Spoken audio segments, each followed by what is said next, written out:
What's happening, guys? Welcome to another eclectic edition of PWT Podcast, episode 99 of the recorded podcast. And I am your host, the infallible Phil Marks. Joining me here today, Joseph J. Alexander and Matthew James from the Full Circle Radio Network. Can I get a yeah? Yeah. Round of applause, everybody, for our prestigious guest here today.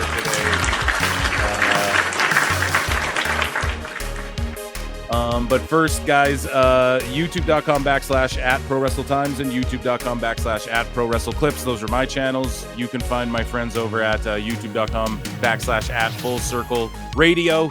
And, of course, you can follow JJ over at JJ_Alexander, and you can follow Matthew James on X over at Matthew James IA. Matthew James, like WrestleMania, Matthew James, WrestleMania. Well, how topical. Maybe you can make a new one, Matthew James Palooza, because we'll be talking about WrestlePalooza here today. How do you guys feel about that name? It's very indie.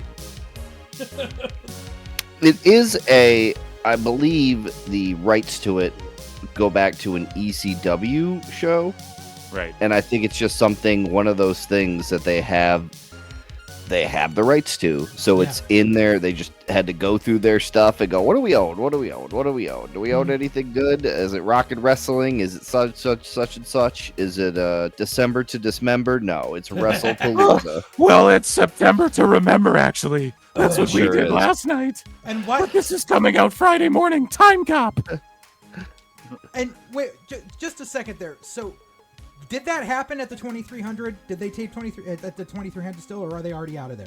No, they were out of there, and they were in London, Ontario, Canada. So why the fuck didn't they do September to Remember while they were at the 2300 in September? Well, Collision might get canceled, so they had to stick that hour onto something, and it just so happened it was... Well, they moved the time back. What the plan was, and we can talk about this here, what the plan was... for Tony Khan, they announced this stuff, right? Like Collision was going to be a 0 hour leading into WrestlePalooza on Saturday. I mean, pardon me, All Out. WrestlePalooza, they wish. But on Saturday, leading into All Out, it was going to be like an hour-long 0 hour Collision leading into the show. And then WrestlePalooza was announced, and then Dave Meltzer convinced Tony Khan to move his show back. And then they just had to scrap Collision entirely that night, to which they stuck a bonus hour onto the London, Ontario, Canada, edition of September to Remember, which is just entirely ludicrous. And I can't wait to see what the ratings were on that. That seemed like too many matches. One of the first things I do when I'm doing any kind of show is count the matches, whether that's independent or on television, and it was like 11 matches in 3 hours, which I don't know. I think it's a little too. Well, it won't be 3 hours. It's going to be like 4.5. Yeah, and why would you do a pay-per-view before a pay-per-view? That's what I don't fucking understand. Well, we all know why, right? It's because the best guy is Tony Khan. But yeah, so Matthew, you were talking about anything you try to do when booking or television, whatever. You guys have experience in these realms, okay? For those of you listening who don't know, JJ and Matthew, you guys mix it up in the wrestling world and the entertainment world, the radio world, and these sorts of things. So tell me a bit about that from each of you. Give me the brief synopsis. What's your background? And when it comes to wrestling and entertainment, sports and entertainment, pal, and then what brought you guys together to start doing a show, and whoever wants to start can go ahead, but list your resumes, sirs. You go ahead, Matt. Qualify yourselves. No. Well, chronologically, I think it makes more sense for you to go ahead, JJ. Okay. So I got in the business in 2004. I mean, technically, probably 2 years before that, but I don't count just doing ring crew after shows. But right. Yeah, got in 2004. Started by doing backstage interviews and commentary. Worked my way up to actually in-ring training. Became a manager. still did commentary, did ring announcing, basically just did like everything possible around the business that I could.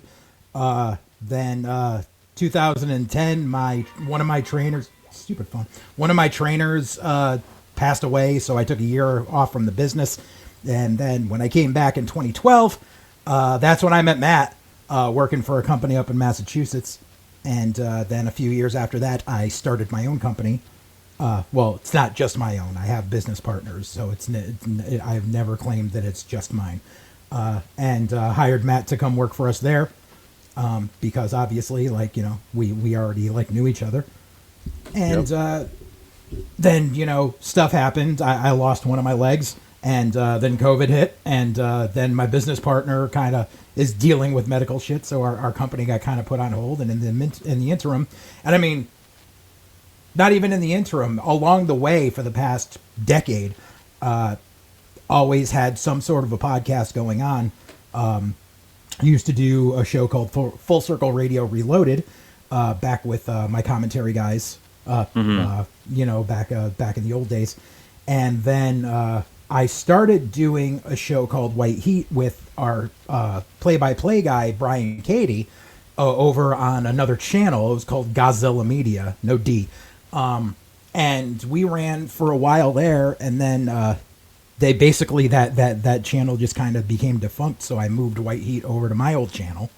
And Brian was with me for a while, and then he kind of went off to do his own thing, and I started doing a, you know, kind of a revolving door of co-hosts until I got Matt to finally agree to come, like, be my semi-permanent co-host. Yeah, I left high school. I got a job at Six Flags New England here in Western Massachusetts, where I'm from, and realized as I was putting on my Bugs Bunny costume and my Foghorn Leghorn costume and dressing as the Riddler for the stunt show, the Batman stunt show, I realized then that I did not want to make any money that wasn't on a microphone. So I've done a lot of weird things, traveling the country, stilt walking. I am a master hypnotist on the college and corporate entertainment market.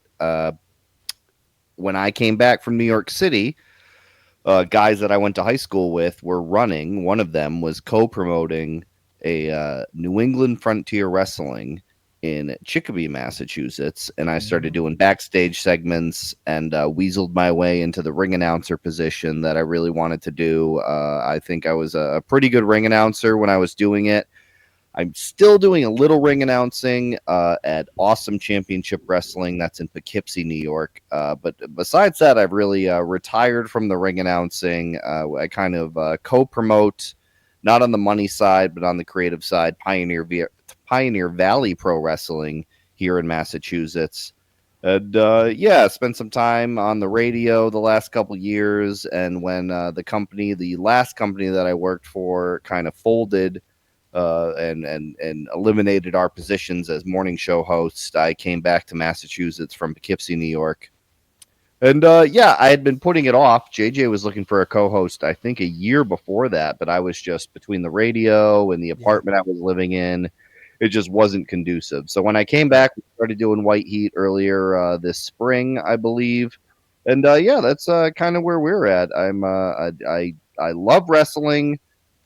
I like wrestling cards that are digestible. I think I've had my share of 12-match cards and 5-hour WrestleManias and 7-hour all-ins and stuff like that. So even when we're promoting, I think the greatest wrestling card you can have is 4 matches, intermission, 2 matches. I think for monthly independent shows, unless you're building towards one or two big shows a year, which is kind of the way we do it in Pioneer Valley Pro Wrestling. We got a big show in November, a big show in April, and we're kind of building in the interim. And I think you can get that done with 6 matches. And usually there'll be a pre-show or something, but I think that's really the fault. And I noticed immediately New England Frontier Wrestling, which became RPW, was I think one of the most egregious offenders of that. It was always a 5 show. It was always WrestleMania, and I realized very quickly not every show has to be WrestleMania. Yep. So I love wrestling. I just think that They're coming back next month. If you're doing your job, we'll get them next month. I do that in my trivia nights. When I run trivia nights at bars, I try to keep it all under 90 minutes, around 90 minutes, maybe a little bit more. But if you go into a bar and they're like, all right, trivia, round 9 is coming. Round 9, give it up. Give it up. They'll be back next week. You can't like the sound of your voice that much. I think it's selfish when shows go that long. And I really like small, digestible wrestling cards. And luckily, that's what WWE's been doing for the most part. Granted, they're over 2 nights, but I'd rather watch 2 nights of 5 matches than 1 night of 10 matches. And I don't think there's anybody in their right mind that would like it the other way around. Yeah. Right, and I agree with you there. And we're going to talk about these cards, right? All Out and WrestlePalooza are going head to head. But from your guys' perspective, because you guys are, you book indies and shit, are you guys seeing the effects of like a wrestling boom? When people talk about there's a wrestling boom, does that apply to the indies as well? I know we're seeing GCW and all these more prominent indies. Like I think GCW outdrew an AEW show in the same building. Outdrew a Dynamite by like however many tickets in the same building that they ran. For instance, people are saying like with WWE doing so well and with AEW being out there, it's helped elevate the indie scene. With you guys having your fingers on the pulse of that, where do you see it? So indies are always a peaks and valleys type of thing. There's up times and there's down times. And I think with the popularity of WWE right now, I think it's a good thing for indies, but it's a double-edged sword because whenever it's a good time for indies, that also means more shitty indies pop up. And that ruins it for the companies that are actually trying to get some good done. And like, I know like everything. Yeah, I know a lot of people jump on the whole GCW bandwagon, but GCW, like, just from a business standpoint, when I look at it, GCW is running like these internet darling super shows, and people complain about WWE ticket prices. GCW is an indie, and the lowest price ticket to their shows is $50. Like, that's egregious. I'm sorry. Yeah. Like, you shouldn't be charging more than $25 for an indie show. Unless there's like for a base ticket, not including like a VIP, this, that, or the other thing with it. Like it's way too much. And that's just for like the low end general admission. If you want like ringside, you're paying like a couple $100. Right. And I just don't agree with it. That's why I stopped going to MLW shows. MLW shows used to be digestible and like $35-$40, and now the cheapest ticket is like $75. And yeah, I just don't dig it. So, Maddie, like, what about you? Are you seeing an uptick? Have you seen the indie surge? Do you know people who are like, man, they're fucking thriving now that WWE and AEW? Well, they say AEW's hot. I don't know. We can get into all that. But... Yeah, and I think more recently with the WWE ID program, I've been on I've been on many shows that have ID talent on them, and I do think it helps because now there's a WWE logo on my flyer legally. I'm booking these guys. They're WWE guys. We had It's Gall in for a recent show. We got to put the WWE logo on our page. That's awesome. We could have printed WWE banners had we booked them like 3 days before. So we didn't get to see the full, we didn't get the everything we could have squeezed out of that rock. But we could have put banners up that had WWE logos at our show, and we really could have leaned into it. So I think that specifically recently has been great. I've been in Awesome Championship Wrestling up in Poughkeepsie. We had Brad Baylor who's in the WWE ID program, 1 or 2 other guys that come in, and you get to legally say the words WWE on your show. And I think that is a great way to, it's a step above, if not beyond, what is the undercard for NXT? What's the feeder system now, JJ? What do you call it? Evolve? Evolve. Yeah, Evolve. If Evolve is the feeder system for WWE, the rest of the indies in the ID program is the feeder system for that.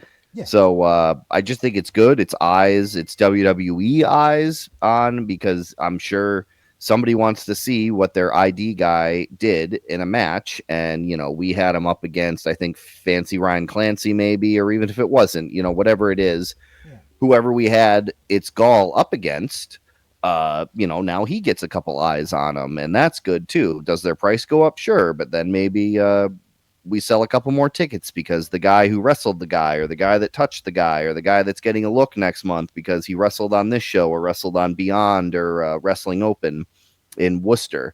So, there's peaks and valleys, but I think recently the cool thing has been the WWE ID program. I think if you're smart and you're booking those top tier guys who aren't even indie darlings, they're just guys that are getting a look and are going down to Florida once a month or whatever they're doing for Evolve, but the rest of the time they're up here. And in the Northeast, we have an embarrassment of riches of indie talent who, if you can book a really good show up here without using too many ship bags and guys that you booked just so the ring gets loaded onto the onto the truck. And the only other thing that I wish that WWE ID was doing is sending us a couple tables and ladders. They got lots of ladders. They got lots of tables. Send us some ladders and tables. They're expensive, WWE. If you want to help the indies, the people that you trust to use ladders and tables in the right spot, send us some ladders and tables. That's why so many indies started switching to using doors instead of tables. Yes, they're very expensive. Is that for real? Yeah. Oh yeah, doors, and those prices are coming up too. But doors, especially during the pandemic, dude, they figured it out. Side note though, I've got a little story about that from when Mania was in Philly last year. There were some shitbags who ran during the whole Mania week, whatever, all the indies get to run because Mania's in town, so they all get to run at different things. And I got passed on some screenshots from one of the companies that was running somewhere going, we need doors for this garbage match or whatever. Someone go to the Habitat for Humanity store because they're cheap there. And they were getting their plunder. They were ripping off Habitat for Humanity for their shit. I mean, dude, you got to get your gimmick somehow. Yeah, but there's ways to do it without extorting a government-funded program. The wrestling boom is elevating the fucking door business. Absolutely. Yeah, dude. And the problem is, I challenge you. If I give you $100 right now and say, go get me a wooden table, I don't even know where you'd go anymore. They're all plastic tables. Yeah, I don't know where you'd go anymore. And those are great for if you're a Buffalo Bills fan and you want to go through a table. But if you're putting on a pro wrestling show, you need a wooden table, which is why every time I run a show, I steal a table from wherever we've run from. Like a fucking shampoo bottle. I thought I was the only one that did that back in the day. Dude, the problem like is these are bottle at a hotel. You just fucking pocket a table. How do you make off with a table, dude? Easily. Well, you spray paint it black before you leave. Yeah. These are a lot of times are VFWs and stuff. Oh, so that's why AEW's tables are all spray painted black. Yeah. No, sorry. Go ahead, Maddie. A lot of them, they're VFWs that have been around since World War II, so they've got hundreds and hundreds of tables. So I'm not just stealing from the people that I'm renting the venue off of. I'm also stealing from veterans, and I think that's important to allegedly, let that be known too. Yeah, this is all in Minecraft or whatever. I'm not against the war. This is all for legal purposes. I mean, I'm not. This is Maddie. He stole a table. The old armory. Table. Okay, so, well, let me ask you this. Has Tony Khan priced out the indies, and has he been, not like priced them out to where they're, ineffective, but some of these talents, they made more money than they ever will in AEW. They leave. They hit the indies. Even people like Tegan Knox, who left WWE, she's like, it's hard for her to get booked. You see Elena Black, who's like, I'll just do OF and wrestle less. You can make more money doing this. Now we're taking like a time machine here. It's like Time Cop, right? We're going back in time a little bit, but the rumors were like he sort of hurt the indies a little bit. Would you guys say that's true? I would. Or that was true? I think it's for 15 years and closer to 20, if a guy left WWE, he went right to the indies. Right. So you could get, a Donovan Dijak, or you could get a Keith Lee, or you could get an Adam Cole. Now, those might be bad examples because they might not be guys that would have left WWE if they didn't have greener grass money-wise with AEW. Yeah. But if you're not in the WWE roster and you were in TNA, but even TNA guys you can see at most of these Northeast shows, places like Big Time Wrestling and Northeast Wrestling and things like that.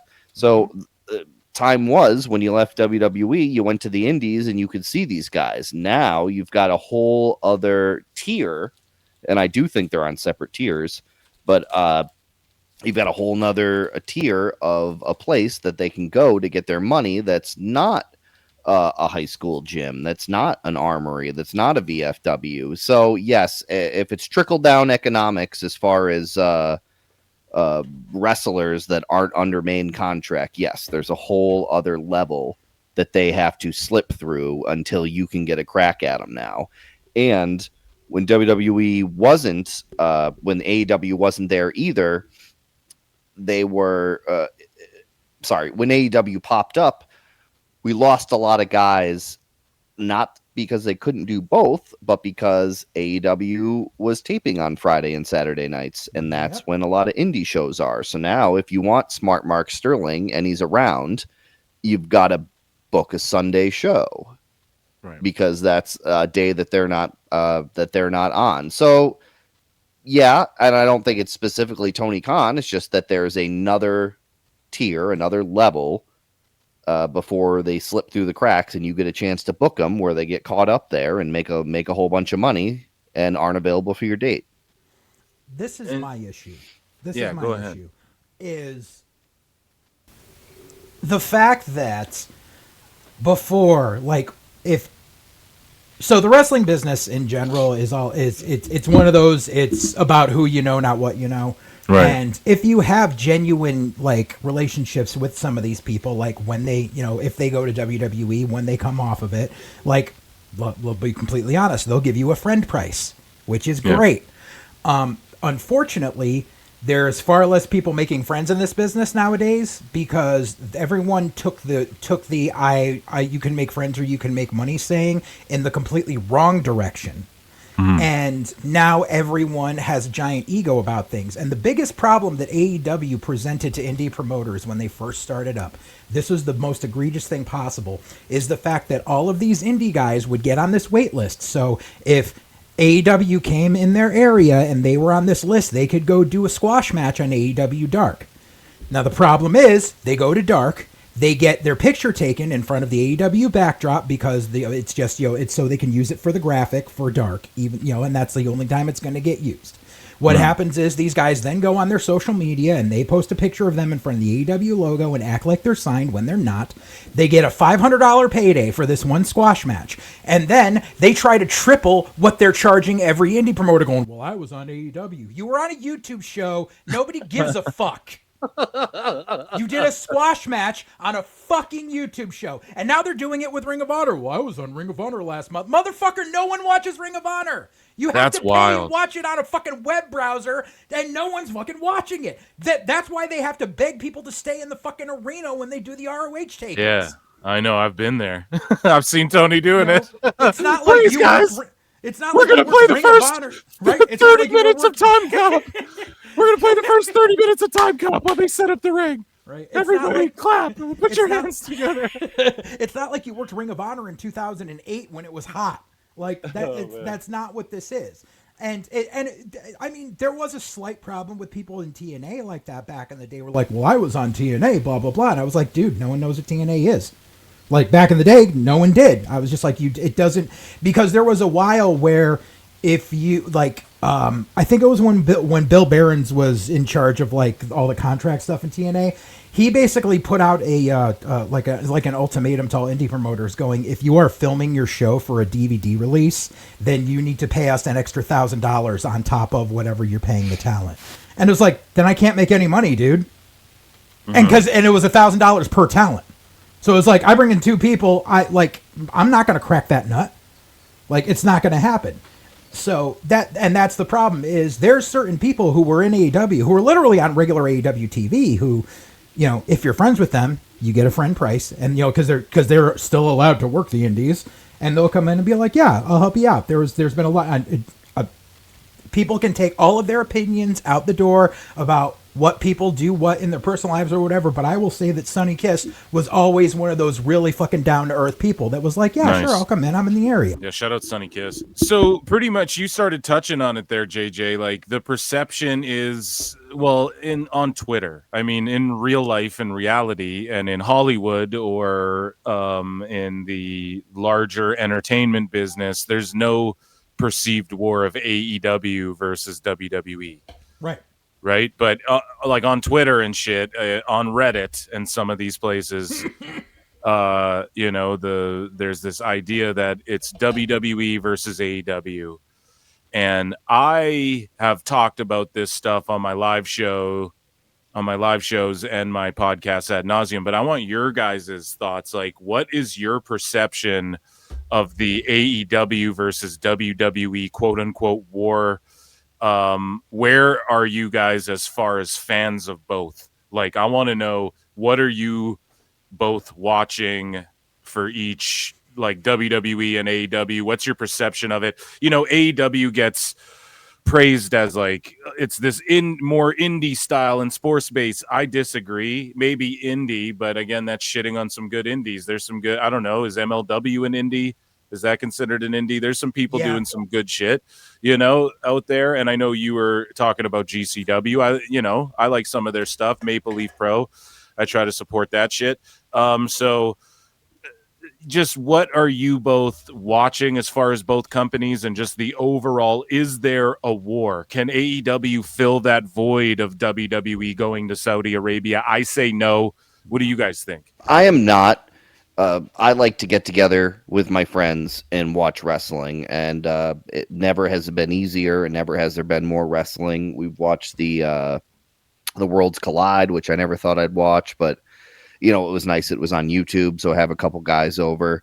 I do watch, and I don't want to say that I'm not going into it with an open mind, but I do watch usually with wrestling friends, AEW, for the sake of lampooning it while it's happening, for the sake of getting drunk and watching the shit show, because there's always something. Something's always overbooked. Something's always done wrong. Something's always botched. And it's a parody of wrestling. There's never a time that there's not.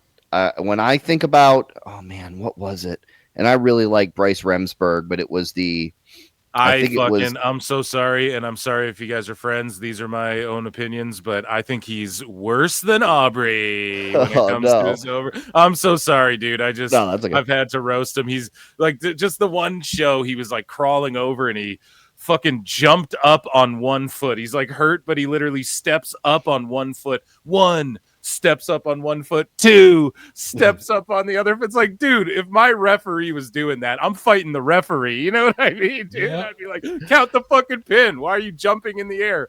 You're supposed to be hurt. I don't know. Sorry, I'm just talking shit. Maybe someone can refresh my memory, but that last show, I think it was a match with Max, or maybe it was the Dean Ambrose thing, but there was some weird, I don't know. There's always something. They always do too much with their finishes, especially the women.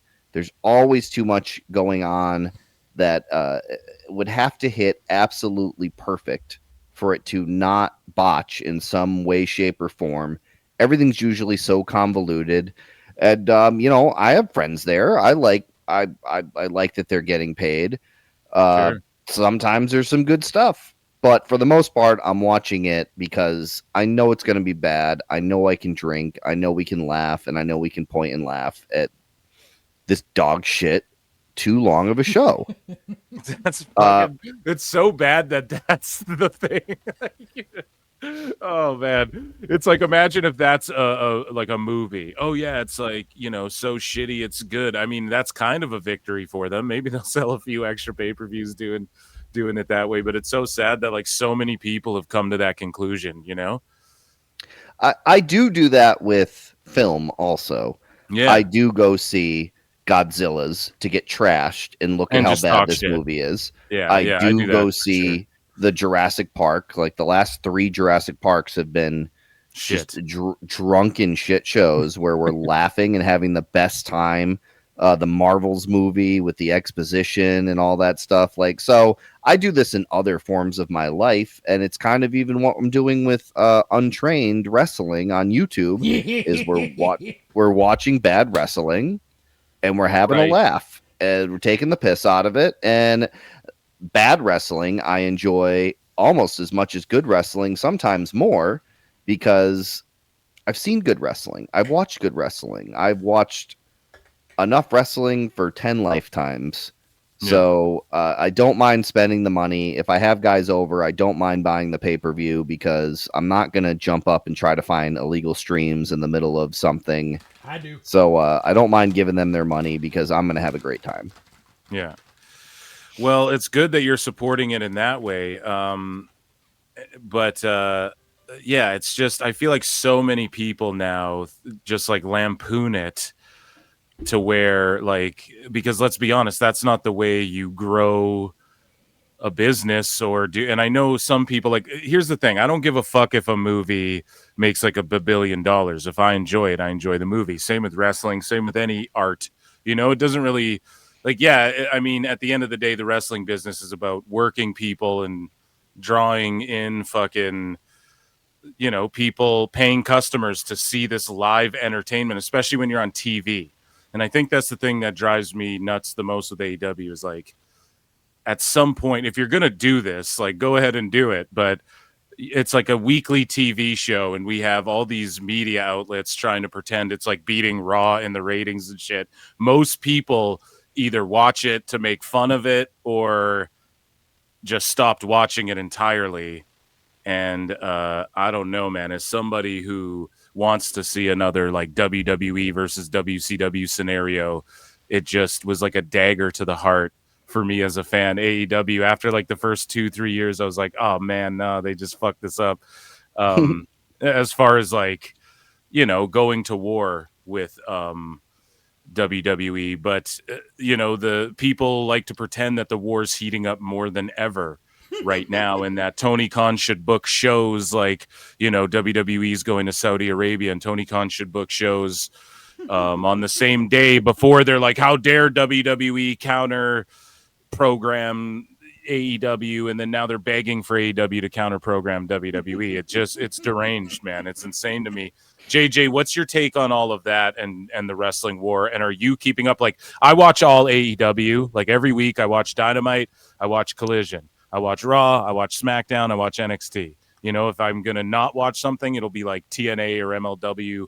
I even like throwing on old WWF before I throw on some of the modern shit sometimes. Like Matt said, dude, I've seen enough wrestling in my life, to where I can make fun of it. I hate watch shit. I like to lampoon things. I like jocktobering things myself personally. So I think that's why I'm still fascinated by AEW. It's like, I want to see the shit show unfold.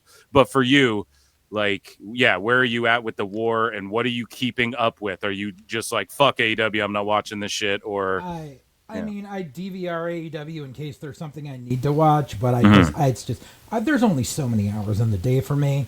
And I mean, I watch, I watch Raw and SmackDown as it is. Most of the times I'll end up catching SmackDown on my DVR because I'm not home when it's on live. I like the advantage of Raw being on Netflix because I can, if I miss something, I can go back and watch it later with no commercials. I try to catch TNA when I can. I really fell off the wayside with NXT because I hate Sean's booking. And I don't get the CW on my provider, so I have to watch it on the app the next day. MLW, if I'm sitting there on YouTube, I'm like, oh, they're doing a live pay-per-view tonight, I'll throw it on for a little bit. But I can't put aside time to fucking watch AEW because I know it's going to be a shit show. And I know that within an hour of it happening, I'm going to get a message from somebody somewhere going, did you see what happened? And I go, just send me the clip. Yeah. Or tell me when it happens in the show and I'll go look at it later. because I can't dedicate my time to it. As it was when AEW first started, I boycotted the product from day one because it involved the Young Bucks, and fuck those motherfuckers. Damn. Matt, are you as strong against the Young Bucks? No, I was not. I did not get into a public dispute with the Young Bucks like JJ did, though. So I don't have that. I've got my own guys that JJ doesn't have problems with that I have big problems with. So This is true. we don't have to. We don't have to. We don't fight each other's battles. We don't hate Good. the same people. But Yeah, no, you I'm just not. bring it up during a roast, right, motherfucker? Good roast. That's when you do bring that stuff up. Yeah, exactly. That's the perfect place for it. Yeah, no, because side story, PvP used to do an annual roast of a certain wrestler. They would pick a different one every year, and the year all the shit happened between me and the fucking Young Bucks, which wasn't that much, but that year, like, every person on the dais was taking aims at me and the fucking Young Bucks. So what? Just refresh the PWT universe. I think you may have explained it before, but just briefly, like, what happened between you and the Bucks? It was something so unbelievably stupid. It was the night of an ROH pay-per-view. They came out. They were dressed like Bailey. And all I did, I saw Hugger Bailey. I saw a picture where they had because they were doing the streamers and they had their hair up in side ponytails and shit. And I was on Twitter. I saw the picture. I did not mention them. I did not at them, nothing. And I just went, so now the Young Bucks are dressing like Bailey. Face it, guys, Vince is never going to give you a job. That's all I said. That is all I said. And a couple hours later, all of a sudden, fucking one of them, I forget which one, is in my mentions. And he was just like, what the fuck do you know? Burn in Markel, you fat piece of shit. And Jesus. I responded with, wow, that's really eloquent. By the way, I'm a promoter. That's all I said. That is all I said, because they were still taking indie bookings at the time. And if this is how you're going to treat an indie promoter, like, why should people book you? That is all I said. And then boom, right after that, they're adding fucking Kevin Owens, and they're adding all their fans saying this motherfucker needs to be taken down. His company needs to get taken down. And my fucking company's social media got flooded with fucking DMs from all these fucking basement goblins. And it was just this giant snowball effect of bullshit, because they were vanity searching themselves after the ROH show. Damn. And I went, you're fucking children. And I ended up having to like lay low, and my company didn't run for 6 months because we had to fucking take the heat off of everything. You were dodging super kicks left, right, and center, bro. Couldn't even walk these streets without fucking eating a Meltzer driver, dude. Such bullshit. And what year was that? I'm presuming like 2017, like around then. I think it was like 2016, wasn't it, Matt? 2016, yeah, okay. You guys came back in 2016, correct? Yeah. So it must have been, I bet it was either shortly after that. I bet it was 2016, 2017.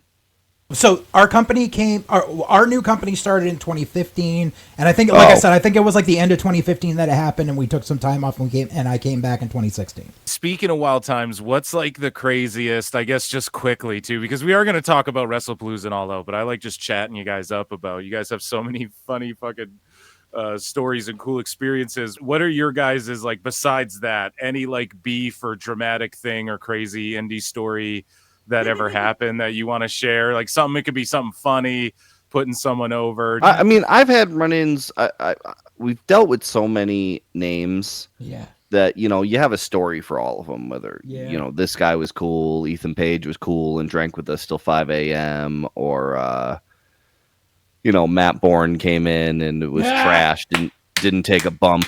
Well, didn't take a bump in the ring. Not one single bump. Not one single bump in the ring, or Marty Jannetty trying to get you to drive him to the Packy 5 minutes before his match, or and there's nice things too. But I've had no, I can't really. I had an instance. I had an incident with Justin Credible that we have yet to unpack on our podcast. So I think that's a longer story. So I wouldn't want to get into that. But yeah, definitely had an incident with Justin Credible. I announced that it was the intermission, and I did this live. You can find it on IWTV. I announced that it was the intermission of a show when, in fact, there was one more match before intermission, and it was Sabu versus Jeremy Leary. And Sabu took issue with that and threw a chair at me. Oh, dude, that's legendary, though. Oh, that's Terry. But That's a fucking yeah. awesome story, bro. How many people have that story, you know? Yep. Oh, maybe a few, but yeah. Actually, yeah, come to think of it, Sabu. You fucking hurling chairs at everybody.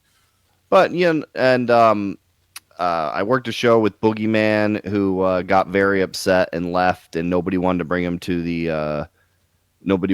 him back to Worcester to get his stuff out of the hotel because I guess he was kind of a prick to Orange Cassidy and some other people on this show. So, but I didn't care. Did you have to slap Santino Marella over it after? No, I did not. Luckily, I did not, because I'd have to take that grudge to my grave, apparently.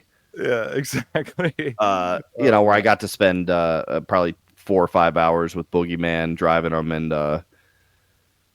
hitting the bowl a couple times. So that was fun. I've definitely had some fun times, a couple bad times, and it's just, every show's something different, especially with this ACW, the Awesome Championship Wrestling. There's just names every show, and even the names that aren't really names. It's good to work with these guys because it's a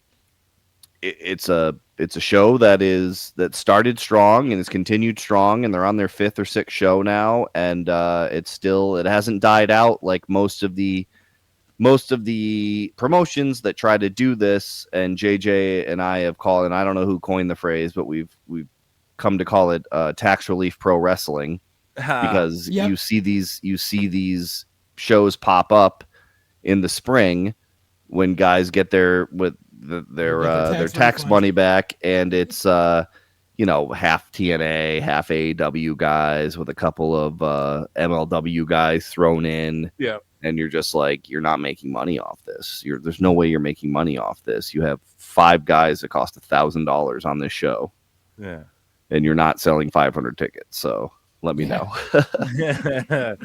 JJ, what about you? Besides your beef with the Bucks, what's like a story that comes to mind where you're like, oh, this was crazy? So the first school I was at, because I helped out at 2 academies. So the first school, the owner was my friend Mike Milano, who was a promoter and he was a manager. The in-ring trainers were just incredible.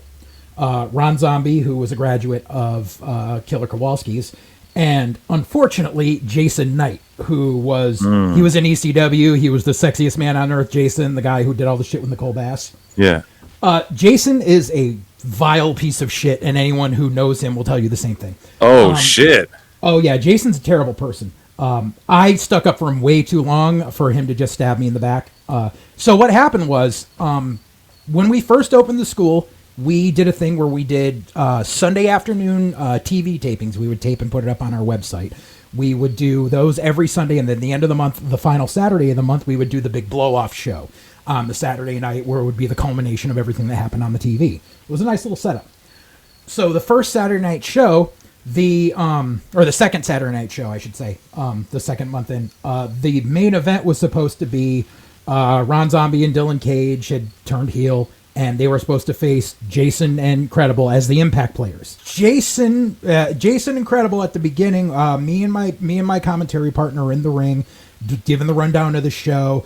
The heels come out, start, kind of pushing us into the corner, and then the baby faces are supposed to come out and run them off. When they come to do the run-in, Jason did the slide-in on the wrong side of the ring and busted his fucking kneecap. Oh, shit. He's sitting in the back, and they're trying to figure out how are we going to do this now, because he can't walk, so he can't obviously do the main event, yada, yada. Luckily, Tony DeVito was there, because he was a friend and everything. He ended up just popping in on the side. Everything was fine. But in the meantime, Jason's sitting in the back, and he had decided to gig for this opening spot. So he's in the back, bleeding from the forehead. And he's just drinking and drinking and drinking, because Jason's an alcoholic. So he's who isn't? Am I right? No. He's bleeding and drinking and bleeding and drinking, and we're just like, we don't know what we're gonna do, because he's just unruly. And the way the way we were set up was behind the big thing. The setup for the entranceway to the back was like the backstage area, and there was like a loading bay door, and outside the loading bay was the parking lot where we would open up, and we had a grill, because on nights during the summer we would cook for the boys after after practice and stuff. Jason's drunk ass at one point is like yelling at everyone, and everyone's like, Jason, just go outside and blow off some steam. He goes outside, and there's a bunch of us outside. It's because it was during intermission. He takes a look at the grill and he goes, "Are you talking shit?" And he gets in a fight with the fucking grill and lost. Oh my god. So the grill falls on top of him. And he's like a turtle on its back. What the fuck, bro? Get off me, bro. Like, this is fucking bullshit. Where is that guy? He was such a fucking embarrassment. Oh shit. Did anyone get his name? Right? Oh man, that's fucking funny. Man, speaking of humor though, we were talking about how we like to lampoon AEW shows, okay? And we have these two big AEW shows coming up. And by the way, Matt, what's the name of your channel where you Jocktober like shitty wrestling? I fucking love that, dude. That is the greatest concept. Oh, that's great. Thanks. It's Untrained Wrestling on Untrained YouTube. Wrestling Untrained on YouTube. Wrestling. You'll see Guys, check that out. Yeah, that is such an incredible concept. I want to come so badly and make fun of wrestling with you. But this All Out card, out of nowhere, I swear to God, yesterday there was like 4 matches announced. Now there is 3, 6, 9, 13 matches announced for this show. All Out is in Toronto. I think they sold like 11,000 tickets. I think. The build to all of this hasn't been my favorite. I'm not going to lie.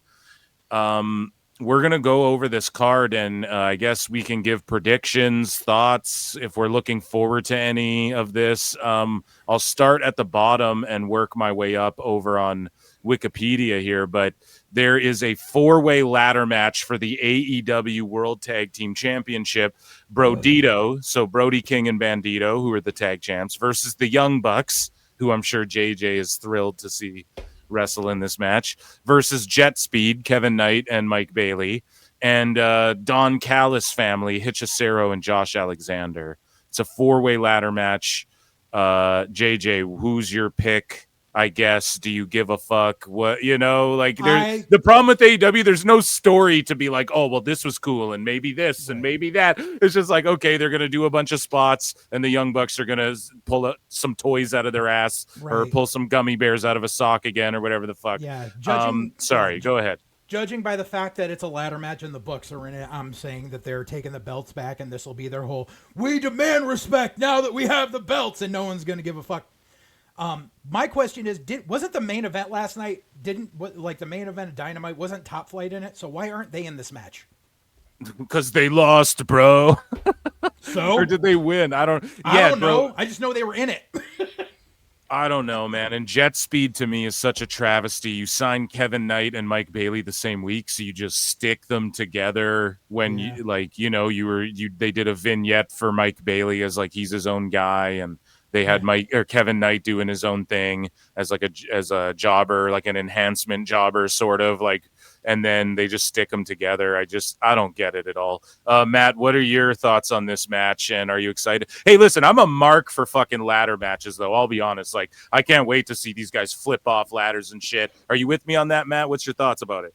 Oh, yeah, I always like a good ladder match. And again, any gimmick that gets added to anything in AEW is a recipe for disaster. So I'm sure something hilarious will happen in this match. I was snapping an ankle in this. I was surprised that Brodito won that tag match last month at whatever show that was. Mm-hmm. Was that All In? What the hell was it? What was I watching? Some such bullshit. Yeah. So Double or Nothing. I was surprised that happened, and but yeah, I think this is just they're done with the Young Bucks and their disrespect angle, and I would assume the belts are coming back to them, being that they're the only tag team in this match. Am I right? Yeah. No, Brodito, man, they got a name and everything. Yeah, it's true.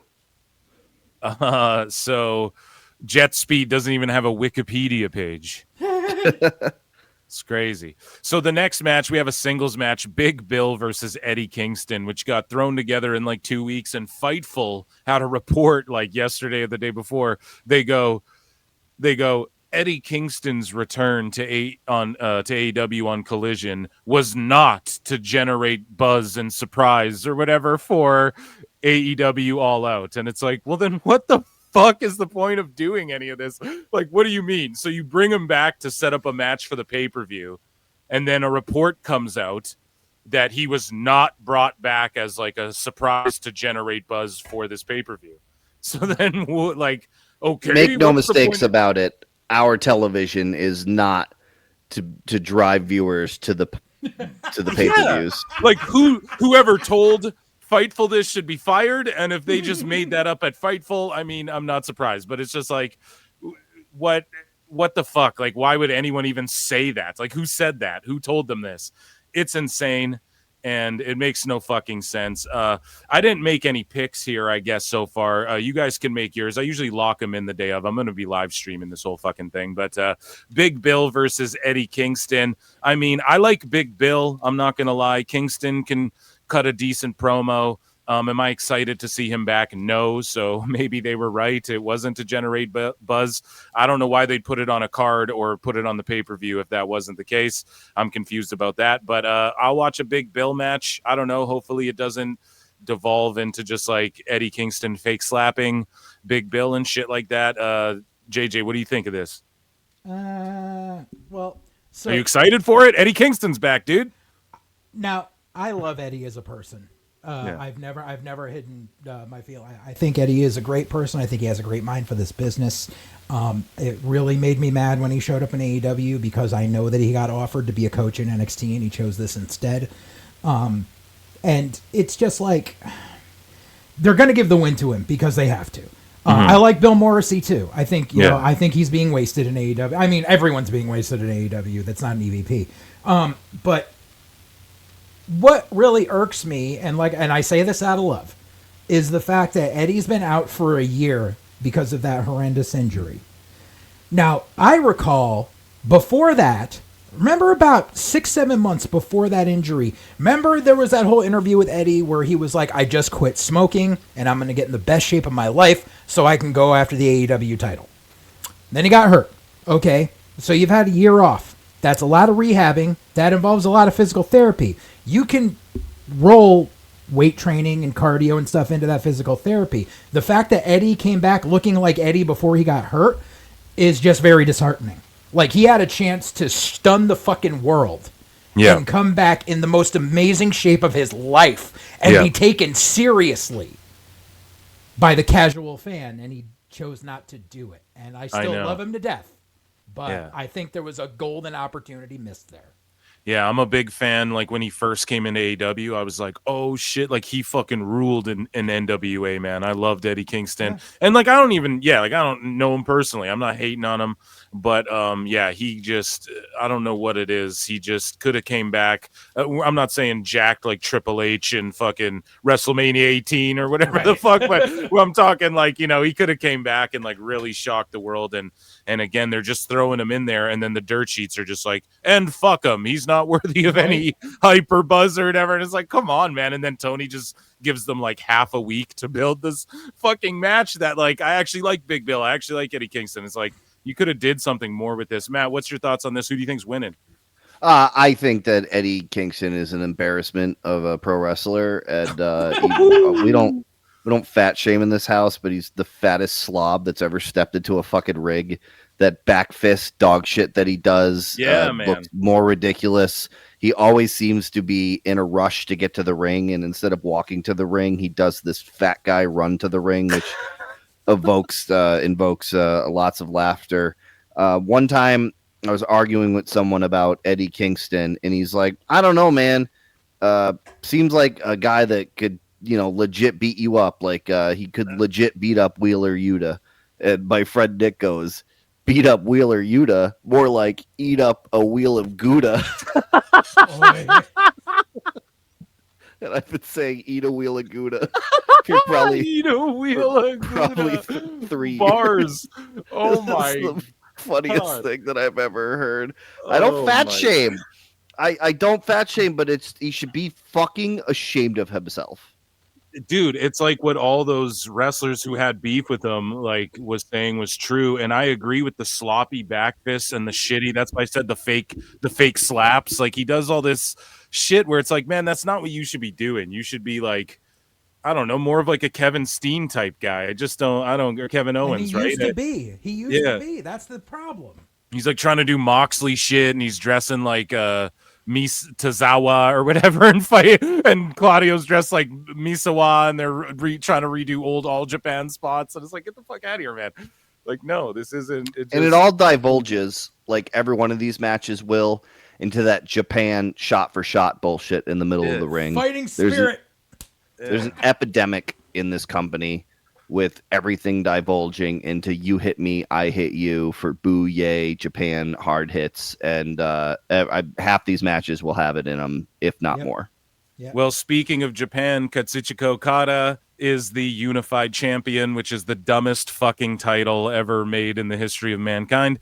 And versus Konosuke Takeshita versus Mascara Dorada in a 3-way match for the unified title. And Dorada and Takeshita, I think, fought to a draw or some shit. Like they were in a title eliminator, but then they just both get added to this match because Tony Khan, I don't know what he's doing. Like we all know he wants to just have Takeshita and Okada throw down and crown Takeshita the king or whatever, but they have to throw Mascara Dorada in here. So I don't know, man. Again, just any Okada match, there's like no fucking build to it. He just shows up and defends his title or fights like whatever guy or two guys Tony's high on at the time.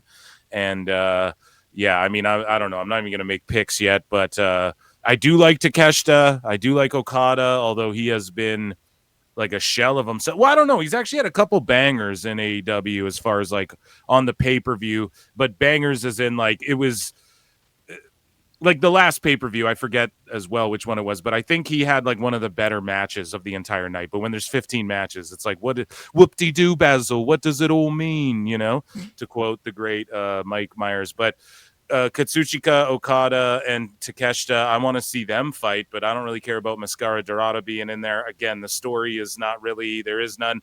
Your guys' thoughts on this match? Dorada's in there to eat the pin.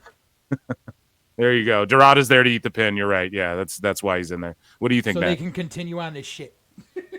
Yeah.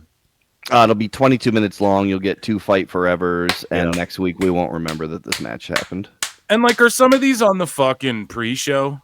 You know, the ones at the bottom are. That's it. So, the ones with bottom. key. Oh, okay. Yeah. So maybe we should have started with those. We'll end with those. Time Cop. We're going to do it backwards and go back in time.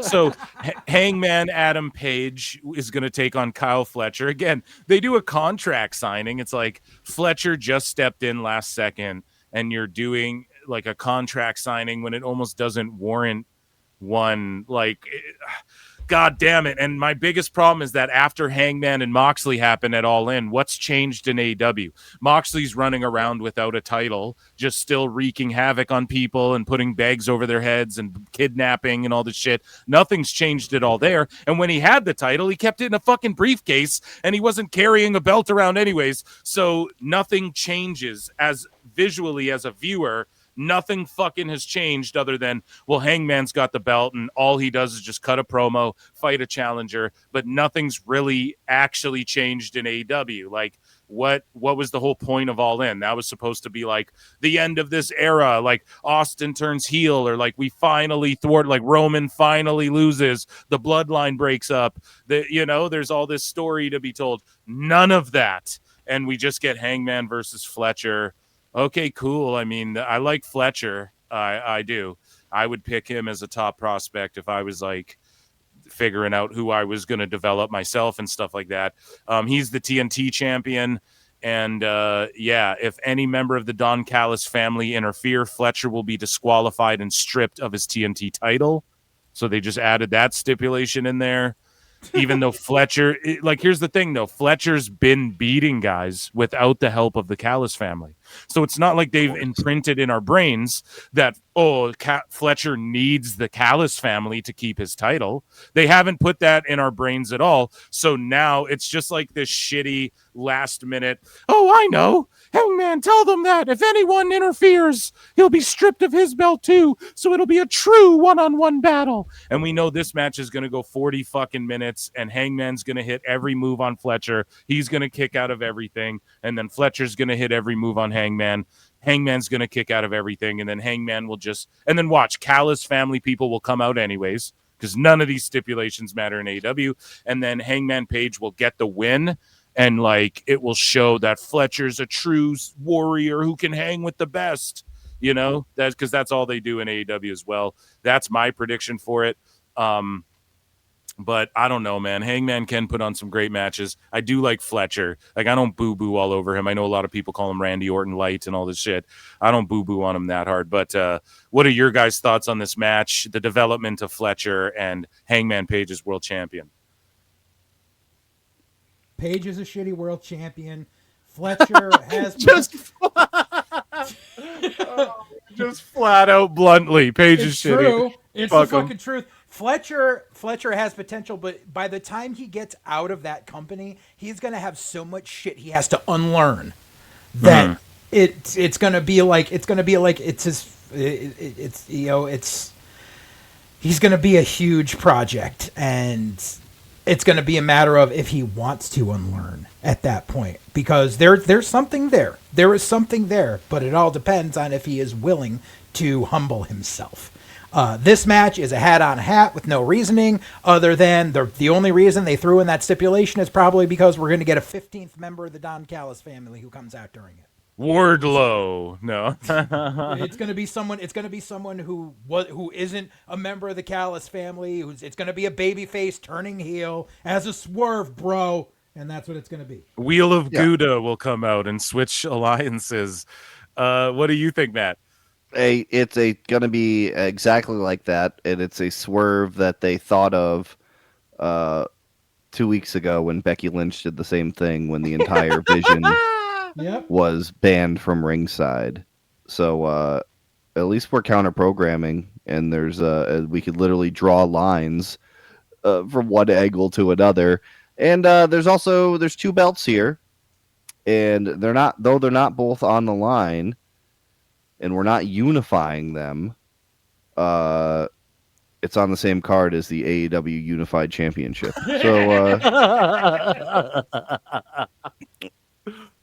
So figure that one out. Yeah, it's going to be 40 minutes. It's fine. I don't see a whole lot of... the problem with AEW is anytime they put a belt on somebody, the money should be in the chase, but all people think is, well, I guess that might even not prove my point, but the first thing people say is, who's gonna take the belt off them? Mm-hmm. Where are they going next with this? Who's going to take the belt off Hangman? It's like you just waited a year with Moxley having that belt, and now you want to know who's going to take the belt off Hangman. That's all they want. They want to watch the entrances, and they want the big moments, and they want to do their YouTube reactions, and that's all this company wants. That's all the fans of this company want. They want to know the numbers, and they want to know what Meltzer rates the match. Yeah. And this match is going to have all of that. It's going to be a back and forth, 10 kickouts. What does he got to do? What does he got to do? And then Hangman Page is probably going to win. You guys want my prediction? Let's go. This is a fucking Meltzer prediction right here. Okay. What I think. Oh my God, it's the greatest thing I've ever seen. Is that Meltzer is going to give this match like 6 stars because he loves Fletcher. Yep. And he's going to give it 6 stars, and he's going to make a comparison to Hogan versus Rock in Toronto. I swear to God, he'll do it. I swear. Moving along here. Timeless Tony Storm versus Hayter versus Statlander versus Tekla in a 4-way match. Another 4-way for the AEW women's title. Another one. Like, this guy's got zero booking capabilities, man. I swear we just saw one of these like a month ago. We've seen 4-way title eliminators. We've seen 4-ways with all the jobbers, and then like Tekla, where you just know Tekla's gonna win. It's ridiculous. Hater comes back out of nowhere. Statlander, who's really, they just fucking dampened any hype she had, really. Same with Willow Nightingale. They just fucking stepped all over that. Tekla fucking rules. Tony Storm's awesome too. It should just be them fighting, but instead it's this 4-way. Why? So that like Statlander can eat the pin or Hater can eat the pin. That's all it's there for. Whatever. I like Tony Storm, I like Tekla, but just another 4-way after a 4-way ladder match and a triple threat over here, and then there's 4-ways trios matches up here. There's an 8-woman tornado tailgate match as well that we're gonna. It's like, come on, man. Does this even need to be? Can it just be a one-on-one? I don't know. That's my thoughts on it. What do you guys think about this match? And should Tony lose the belt? Tony should probably never lose the belt. Yeah. Probably just continue on this, and luckily, if she does lose the belt, there's 4 other belts she could go get. So she should always have a championship, I believe. I'm looking at it. I mean, there's literally, I see 4 other women on this poster with belts in their hands. No, Tony is probably the only really homegrown, for lack of a better word, the only thing that they've probably protected and done correctly in the last year is and she hasn't been, even when she kind of went back to just Tony Storm and that whole thing, and then worked her way back into the Timeless thing and all her Mariah May stuff, and I think it's probably the best character they have going. Right. She's increased her value since coming in from WWE as well, I think. Yes. I think like very few people have done that. I think she's increased her value being on AEW TV. So, this should just be Tony up, and it shouldn't be 22 minutes either. Yeah. What do you think, JJ? Tony wins, lol. Like, it's a 4-way, so Tekla doesn't have to get pinned. Yeah. I like Tekla. I think she's in the wrong company. I think she's treading water there until her contract is up. Yeah. I think Tony's a fucking prima donna, and I don't care about her at all. Wow. I love Chris Statlander. I wish she would get the fuck out of that company. I love Willow. I wish Willow would get the fuck out of that company. I was really sad when she renewed her contract like a month or so ago. Yeah. What about Hater? Hater. I've never cared for Hater. She doesn't. I liked her old gimmick. I don't like her in the Scooby-Doo vibe. I think that gimmick should be given to someone else. But I digress. Mark Briscoe's taking on MJF in a tables and thumbtacks match. Like, come the fuck on. Hey, I got a fork and a spoon, a spork match. Yeah, like, come on. Just 2 random fucking. I got a chairs and a candlestick match. Like, come the tables and thumbtacks. Okay, I guess that works. It's a unique. I'm not gonna hate on it entirely. I guess it's what do they do? Glue the thumbtacks to the fucking table? I don't know. And I'm going to be looking for the black spray paint because, again, we'll know where Tony got those things if you know what I mean. They're painted black. But Mark Briscoe, MJF, they're going to throw down. I mean, it's going to be a bloody match. It'll be, again, just a fun gimmick match. But we have other gimmicks like the 4-way ladder match. We have a coffin match as well. It's like, fuck, man. It's just overload. You could do like 2 different shows with half of this shit happening on each thing.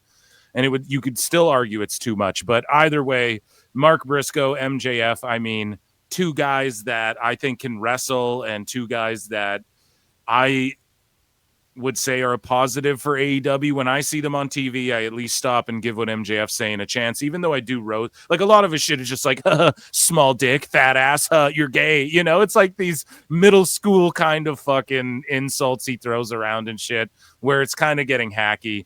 But, I mean, at least he's interesting. He's a homegrown guy there. He is in movies and stuff like that, regardless if they're bit parts in one of Adam Sandler's worst atrocities ever put on film. And Mark Briscoe, I mean, they missed their chance to push that guy. These guys have been like semi-feuding for a while, and hopefully this is the conclusion of it. Mark Briscoe, though, they keep bringing him out there to just like get bloodied and beaten up and bludgeoned. But a tables and thumbtacks match, is it a pin? I don't know. Do you just go through? Do you have to go through a table with thumbtacks on it to win? I don't fucking know, right? Like, if you just go through a table and there's no thumbtacks on it, do you still win? Or is it like pin and submission? No fucking clue. I don't know if this shit's been explained to anybody, but your thoughts. It's just when I click the link, it goes to a no disqualification match. So maybe there's pins. I don't know. Your guys' thoughts on this? Yeah. What do you guys think about this feud? I guess and the stipulation. I think we'll get a Justin Roberts. The rules are simple, and then he'll talk for 25 seconds. He'll say the rules are simple, and then he'll talk for 25 seconds, and the rules won't be simple. Yeah. It might be the tables and then the tax. It might be both. It might be a table with tax, like you said. At which point you would have to light it on fire as well. Yeah. It could just be a no DQ match, which you also said. But I think that's the most interesting thing. I'd like to know what a tables and tax match is. And yeah, I'd like to see MJF get down to Briscoe's level, and I wouldn't mind this being a grimy bloodbath. And I'm actually looking forward to this. Hell yeah! What about you, JJ? It's. I wish Mark Briscoe would get taken more seriously. They just keep throwing him in garbage matches. Yeah. And it's like, how it doesn't benefit MJF to lose this match because he's supposed to be going for the world title. He ain't losing. That's the problem. A lot of this shits are predictable. Well, in AEW, I feel like this is Tony's out, so this way he can make MJF and Paige a three-way with Mark Briscoe. Like, yeah, exactly. Yeah, no. So we can have another three-way that's no DQ with a bunch of fucking plunder at the next pay-per-view. It's shitty indie-rific booking, and nobody wins. No matter who goes over in this, nobody wins. Well, speaking of nobody winning, a Jon Moxley match is next on the docket here. And it's a coffin match. They're pulling the old Undertaker, Shawn Michaels, the old Yokozuna here, bringing out the caskets. Darby Allin versus Jon Moxley. Again, what does any of it change? Nothing changes with Moxley and his group. They just jump people. They put Moxley in a casket. Cool. I've seen people be zip tied, duct taped, kidnapped, thrown in trunks, kidnapped. Then the next week, they just FTR shows up the next week and are just like, boy, that was real. My arms are tired. Well, that was a crazy night. You know, like, what the fuck? What happened? Like, there's no explanation to anything. They just kidnapped the Rock and Roll Express. Am I supposed to believe they're fucking dead now or something? You know, like, what? I don't understand what's going on. So it doesn't matter that anyone gets put in a coffin. No one's going to go away. They're adding new people to Jon Moxley's group. We have Yuta and Garcia in the same fucking group. I could see maybe Tony Khan bringing Sting out. Like, he brought Sting out at the 2300 arena and didn't even put it on fucking TV, which I think is insane. And I could see maybe Sting coming out just for like a crowd pop or something. I don't know. But ultimately, does Moxley lose this? I don't know. He got hung by the chains, and then he's been winning on TV. So I just feel like you give Darby, he climbed Mount Everest, he planted the AEW flag. Bryan Danielson whispered something sweet, a sweet little something in his ear on Dynamite here. So I think Darby's going to like throw Moxley in the casket, then like cough, or like he'll throw him on top of it, then like cough and drop him through the top or something. So it's like Moxley loses, but they both kind of lose type shit. But I think Darby will get his hand raised, essentially. That's my prediction for it. And again, just not a lot of build. Nothing gets sufficient enough build, or there's nothing to take away from this. Like, we keep predicting winners here. Guys, what do we take away from any of these winners? Like, what is compelling next Wednesday? Really nothing. He beats Moxley, then what? Moxley just shows up and kidnaps people again the week after. We already know that's what's going to happen because that's what the fuck's been happening. Even the whole All In, like, that was supposed to be Hangman hangs Moxley and then it's done and they're thwarted and everyone's done in AEW, right? like the EVPs have their power fucking taken away, and these guys are done like running amok in AEW, right? No, none of that happened. It's just adding members and shit, feuding with the next man. It's stupid. I'm ranting way too long about this match, but John Moxley really fucking irks me in how I think he's taken AEW downward in the last like year tremendously. And yeah, so my thoughts are Darby gets the win. What do you guys think? What the fuck are we doing here? Yeah. What are we doing? There's 50 fucking people on this poster. What the fuck are we doing? There are Royal Rumble pay-per-views in history that have less people on the show than what I'm looking at on this clusterfuck. What are we doing? What is this? A coffin match? We haven't even... What are you doing? This could be 6 matches. Edge and Christian. Coffin match. A ladies match. A fucking... The trios and the world title. What are we doing here? Yeah. Why are there 13 cocksucking matches on this card? I have no it's Tony clue. Khan. Yeah, it's Tony. Why is there a fucking city bus full of people wrestling on this show? The best guy's Tony Khan. It's great. Oh God. This is great. I understand there's a pre-show here, but the people that go into that building will have seen 50 performers. Yeah, dude, and wait till you hear where they got Samoa Joe on this motherfucker. You can already see it, but like, oh, dude, it's insane, bro. It's embarrassing. It's embarrassing. I know. You could cut this card in half, split them into 2 shows, and you could still argue that's too much for each show. It's still overbooked. It's still overbooked. Who gets put in the coffin? Fucking me, hopefully. Holy shit.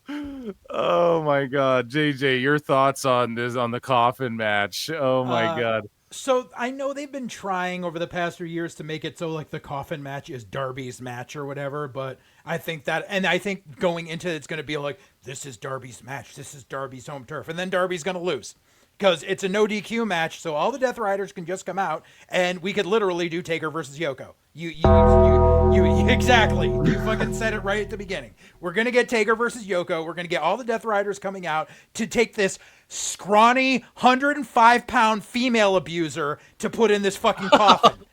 Oh shit. We're shooting today, pal. Fuck Darby. Oh man. Yeah, no. Fuck this match. Fuck this match.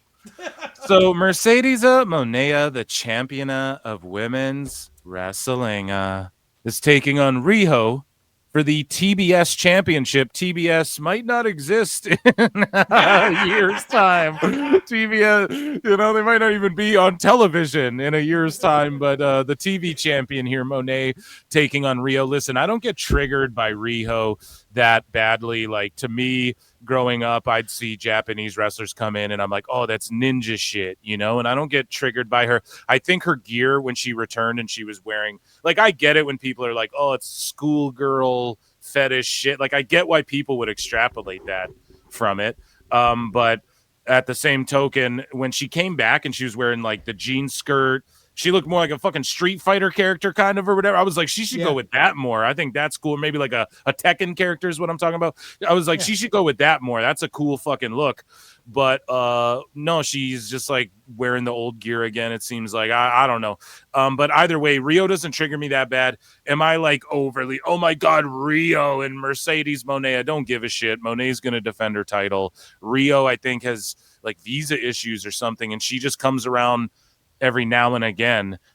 Could Rio dethrone Monet? Not a fucking chance right now. This is just a notch in Monet's belt. Yeah, no, well, she has 18,000 belts. Can't name one of them. Yeah. One CMLL. And one's for a fucking tournament, What do you guys think, though? Monet, Rio. Are you guys pumped? No. No, I mean, she is exciting to watch, Rio, and she's definitely going to. We'll get some of that top rope stuff. We'll get some of those dives. There'll be a handful of botches. The finish will be convoluted, and they'll miss 2 parts of it, and then it won't matter because the CEO is going to be CEO and all the way up the ramp, and the match is going to be over. It's there's no way this belt comes off of her, and at least Rio will be fun to watch. Sometimes in life, you got to be a hoe. I prefer Emi Sakura over Riho, but that's just me. Yeah, I like Hikaru Shida as well.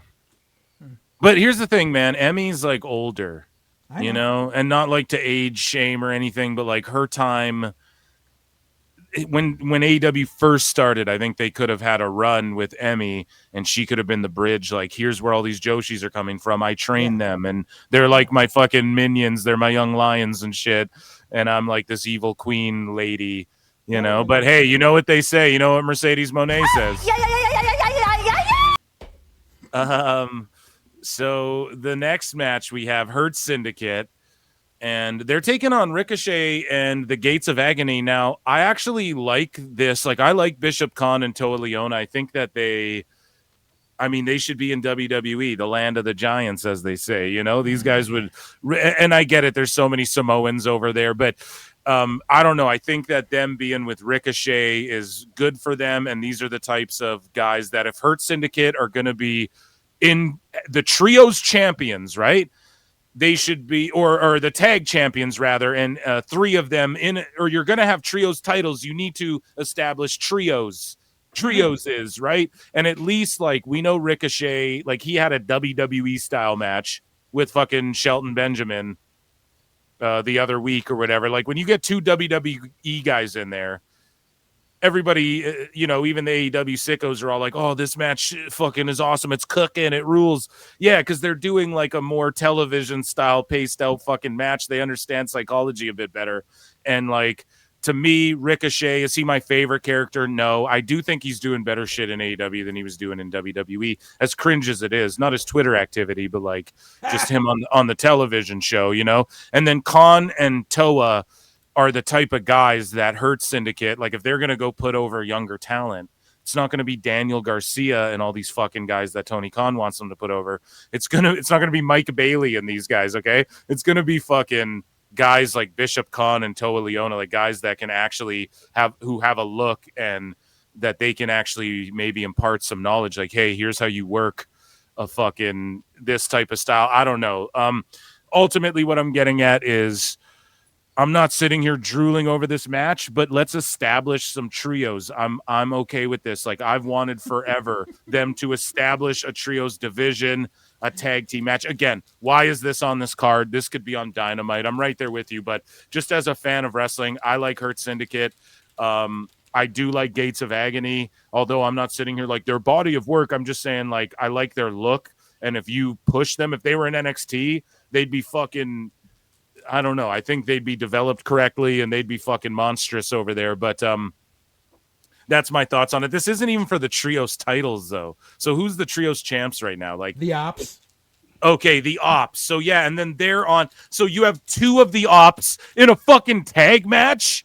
Yep. Like instead of in a trios match. This is what I'm talking about, man. We need to establish divisions.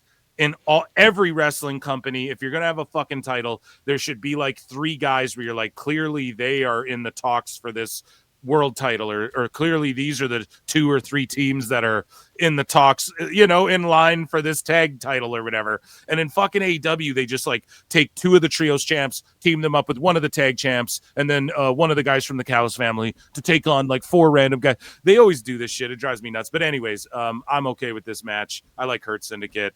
Again, I'll be snoozing through this one probably though. It's like fuck, so much wrestling. What are your guys' thoughts on it? They took the belts off these guys, and even that was convoluted too. And I figured they were in the match because they didn't want to. What was the Revival in the match that with Bandito and them? So I just figured, I was very surprised when the belts came off the Hurt Syndicate. I think it should have stayed on. Maybe they're building towards this, but I don't see MVP working every week and defending those belts. So I don't know if they're going to keep them together as a trios. So it's a little confusing. I wish they just kept the belts. I like them keeping the belts, and I don't think they want to put over younger talent. I think they want to win and be dominant. So I just don't. I think if they did want to put over younger talent, they would have put over anyone else in that tag match last month instead of getting walked up the aisle by these guys while somebody else, the least likely of anyone to win the tag straps, won the tag straps. Yeah. So they took a lot of the momentum away from Hurt Syndicate and took their championships away. And I don't know. We'll see. I just wish they had the belt. To play dirt sheet, Phil, I was told straight up, and whatever, motherfuckers, I'm not a dirt sheet. I don't care. I'm not breaking news here or anything, but I was just told straight up that it was like Hurt Syndicate just don't. It's not that they have beef with Mike Bailey or any of these guys. They just don't want to put guys. They don't want to be putting like Orange Cassidy and shit over. It's got to be guys that they think like are worthy of it. Do you know what I'm saying? Like, man, we're gonna come Shelton Benjamin, Bobby Lashley, who like realistically should be fighting Hangman for the world title, right? It should be Joe versus Lashley in one of those cage gimmicks they did for fucking Wardlow and Hager or something. Like, come on, man, give us a money match here. Like, give us something big. And it's just to them, they just want to like put over guys that they see value in. If they beat Gates of Agony here, though, then maybe there's something to what you're saying, though, right? Like, I don't take everything. Hey, man, people say a lot of things, So I'm just saying that's what I was told straight up. Was it's not that they have beef with anyone; they just want to fucking put people over that, like. Right. In my assumption, a guy like a Bishop Khan and Toa Leona. But again, if they just be dominant and beat them at the pay-per-view, then hey, you're probably spot on about that. What do you think, JJ, about this match? So there's a lot of underlying problems. I mean, you actually just said one of them is the moment they dropped the tag belts, why the fuck didn't Lashley get inserted into the main event picture? Because that would be the only reason to take the belts off them, and especially for them to have the belts taken off them without them getting pinned. Also, this is just revisiting some shit that they kind of left out to dry without a finish months ago when Ricochet was trying to join the Hurt Syndicate and then didn't, and that went nowhere. So now Tony's like, "Oh shit, I forgot about this." Yeah, I know he does that so often, and then the sickos try and go, "Oh, they planted seeds, or it's long-term storytelling." No, it's not. Yeah, no, it's not. No, and the other problem is, who's the baby faces in this?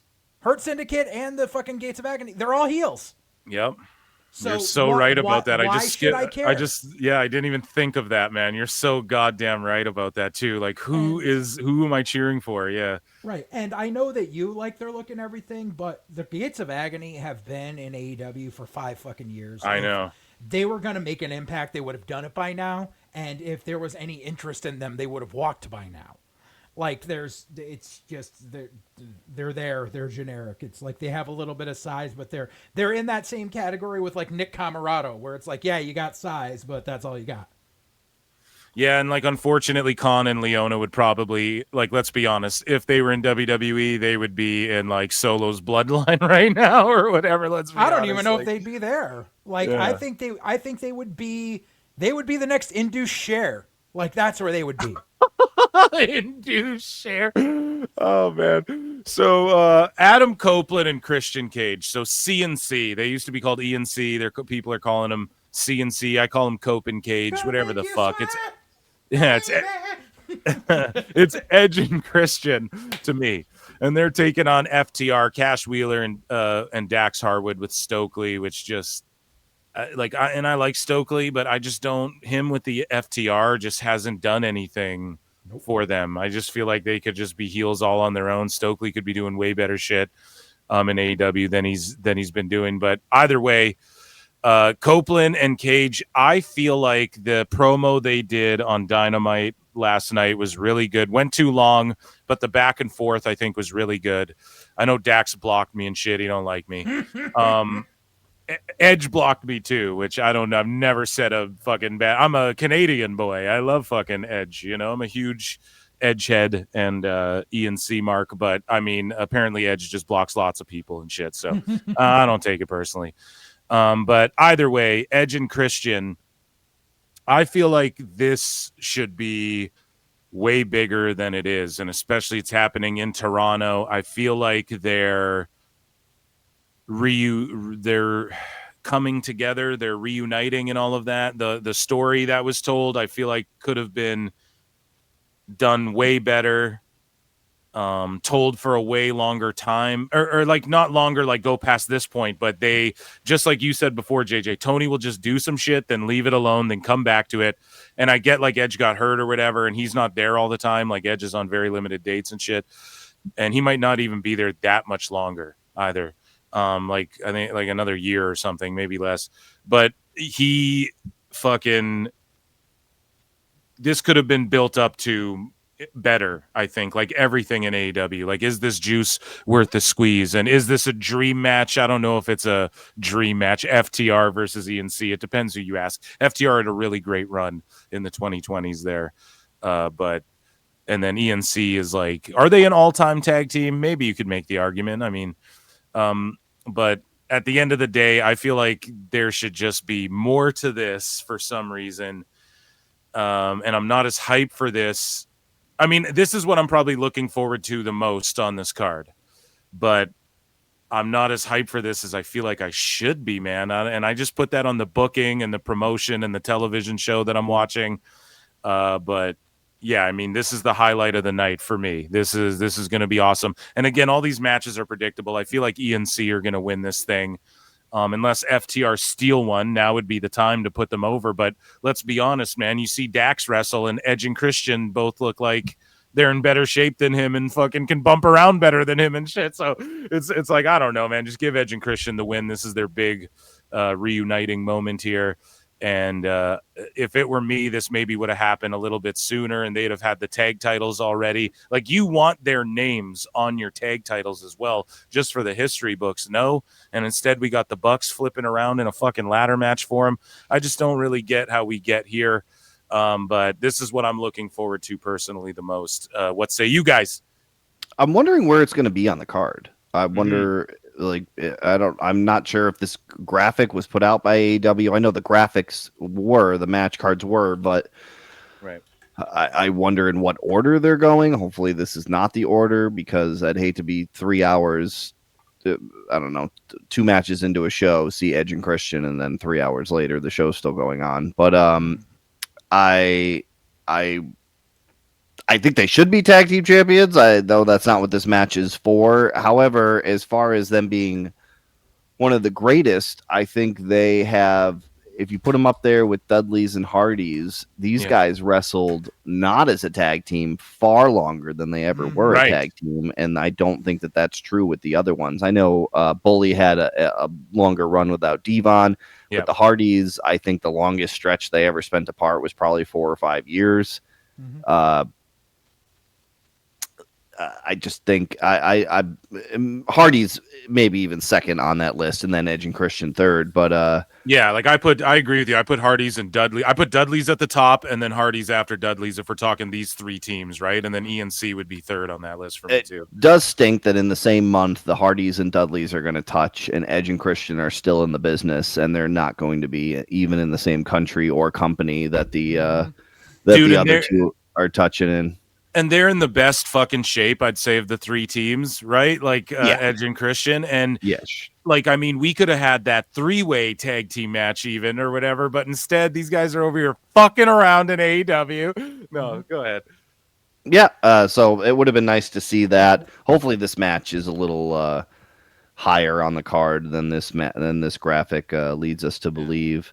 And no, I am looking forward to this one. I thought they all went from... I thought the friendship of them was forced, even though they were shoot friends, the Revival and Edge, and they all lived in that same area down there that was hit with the hurricane and the flooding last year. And but then the breakup was even more forced, because it was they forced me into believing they were friends. Then they proved to me that they really were friends, even though they didn't have a whole lot of interactions on TV for the 2 years that Edge has been here. And then the breakup was even more I don't mean to keep saying forced, but the breakup was even more out of left field. So I'm not sure when I was supposed to give a fuck. And I'm not sure at what point I was supposed to give a fuck about FTR and Edge's fallout. and I don't need a good reason for Edge and Christian to team up. So that was fine with me. Yeah, I didn't care that they pulled Christian from the depth of the dad stuff and the Wayne stuff and all that stuff. That's fine with me because they never need a reason to get together. But I'm just not sure when I was supposed to care about all of this. No, I'm right there with you. JJ, what do you think? Edge and Christian win. Cash takes the pin because Dax did that stupid, if I lose, I'm retiring from the business bullshit. Right. And they're the heels, so he can just go back on that. It doesn't really matter. Right, but Tony doesn't think about shit like that. Yeah, true. And and this is literally just so Edge can have a match with Cash in it because they're buddies. Like, that's the only reason this match is happening. Like, it's not about tag team supremacy of this, that, and the other thing. It's so Edge can have his fucking reunion match with Christian and he can have a match with Cash, and that's all there is because it's all about placating to the people you're giving too much money to in this company. Do you agree with the ranking there? Dudley's, Hardy's, then Edge and Christian. If we're talking those yes, three teams, absolutely. Yeah, I think Dudley's are one of the arguably greatest of all time, just all of wrestling. And I'm a little biased, but just think about the fucking number of tag belts they've held from all these different companies and shit, and all the different all the different teams they wrestled. And I'd put them in the top 5. Yeah. That's what I mean. Like, people older than me might go, fuck no. Like, you weren't around, kid, when in the territories and shit. Like, some of these motherfuckers, like when tag team wrestling was main eventing and shit like that. But I like the Dudleys, but they don't hold a candle to the Road Warriors, to the Rock and Roll Express. Like, that's just how it is. So, and I don't know. All I'm saying, man, is like Bobby and Shelton versus Edge and Christian for the tag titles on this pay-per-view. I just think that would go way harder, but whatever. What do I know? So the pre-show, we don't even really like the ops. Samoa Joe and Powerhouse Hobbs versus the Workhorsemen, Anthony Henry and JD Drake all of a sudden have jobs again. The Workhorsemen are still employed? Yeah, they have jobs all of a sudden again. What the fuck? Right? So they're taking on Samoa Joe and Hobbs, who are 2/3 of the Trios champions. Then we have the other third of the Trios champions, Katsuyori Shibata versus Daniel Garcia in a singles match because they just got to stuff Garcia on there. And I mean, like, come on. And then we have 8-woman tornado tailgate brawl. So another gimmick, no DQ match where all these lovely ladies are fucking falling through tables and getting hit with chairs and breaking their legs like Sky Blue. So Harley Cameron, Mina Shirakawa. This is all you got for Mina Shirakawa and Harley Cameron? This is all you got for them. And the women's division in AEW, they're running around slapping each other with mashed potatoes and spanking each other with fucking paddles and making out and all this shit. It's like fucking bad Vince era, like Attitude Era, Ruthless Aggression era shit. It's fucking terrible. I have no idea how people look at this women's division and the talent that's on this roster, and there's zero creativity that goes into any of it. And they're literally like slapping each other's tits with pork chops or whatever. And they're fucking, and I'm not even making that up. You know what I mean? I wish I was exaggerating. Yeah. But, and then these women are in like hardcore matches. We've seen Sky Blue get her leg broke by being dove on. We've seen her take scary table bumps through like Legos and shit on tables. We've seen her fall onto a table or like a like plywood with fucking barbed wire on it, and she was like stuck in it. They had to fucking pry her out of it. Like, this is a beautiful woman who can actually wrestle to some degree. You'd think you'd like develop her. Maybe she should be in Ring of Honor, like having matches and shit, like developing and then getting ready for TV and not taking like scary hardcore bumps and shit. She's in a tailgate brawl. Does that mean we're going through plastic tables like Matt was saying earlier with the fucking Bills fans? Jesus Christ. So yeah, Megan Bain. Oh, so it's actually a tag match, but it's a tornado tag match. Okay. So it's Harley Cameron, Mina Shirakawa, Queen Aminata, and Willow Nightingale. This is what they got Willow doing versus Megan Bain, Penelope Ford, and Triangle of Madness, Julia Hart and Sky Blue. And that's the pre-show. All of these people, you're wasting Joe. He's on a pre-show. Samoa Joe. You mean the guy that drew 5,000 people in that cage match against Moxley, and you don't have anyone else who can do that for a Dynamite on the pre-show? Awesome. There's like 12 hardcore matches. Yeah. Will you guys be watching or skipping the pre-show? I would. Show. I don't think I will be watching the pre-show. Maybe. I like Harley Cameron. I'd like to know what a Toronto tailgate is. I'm curious about that. That Yeah, puppet's that's- taking a bump. That's not even really a thing. A Toronto tailgate, like that's not really. You guys don't have tailgates at like fucking Raptors games or shit?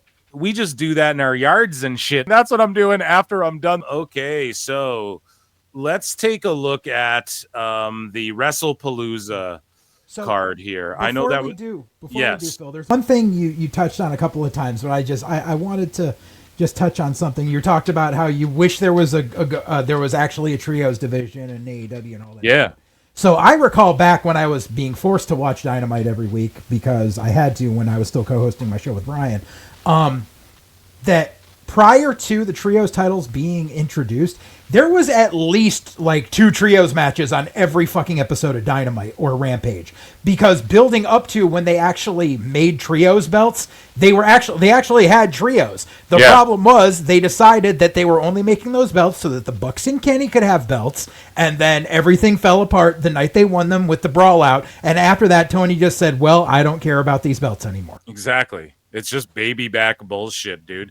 Yep. No, you're absolutely right. And that's the thing, man. There was some good stuff. There's been good stuff in AEW over the years. It's just, I don't know. Okay. So guys, we have WrestlePalooza to talk about.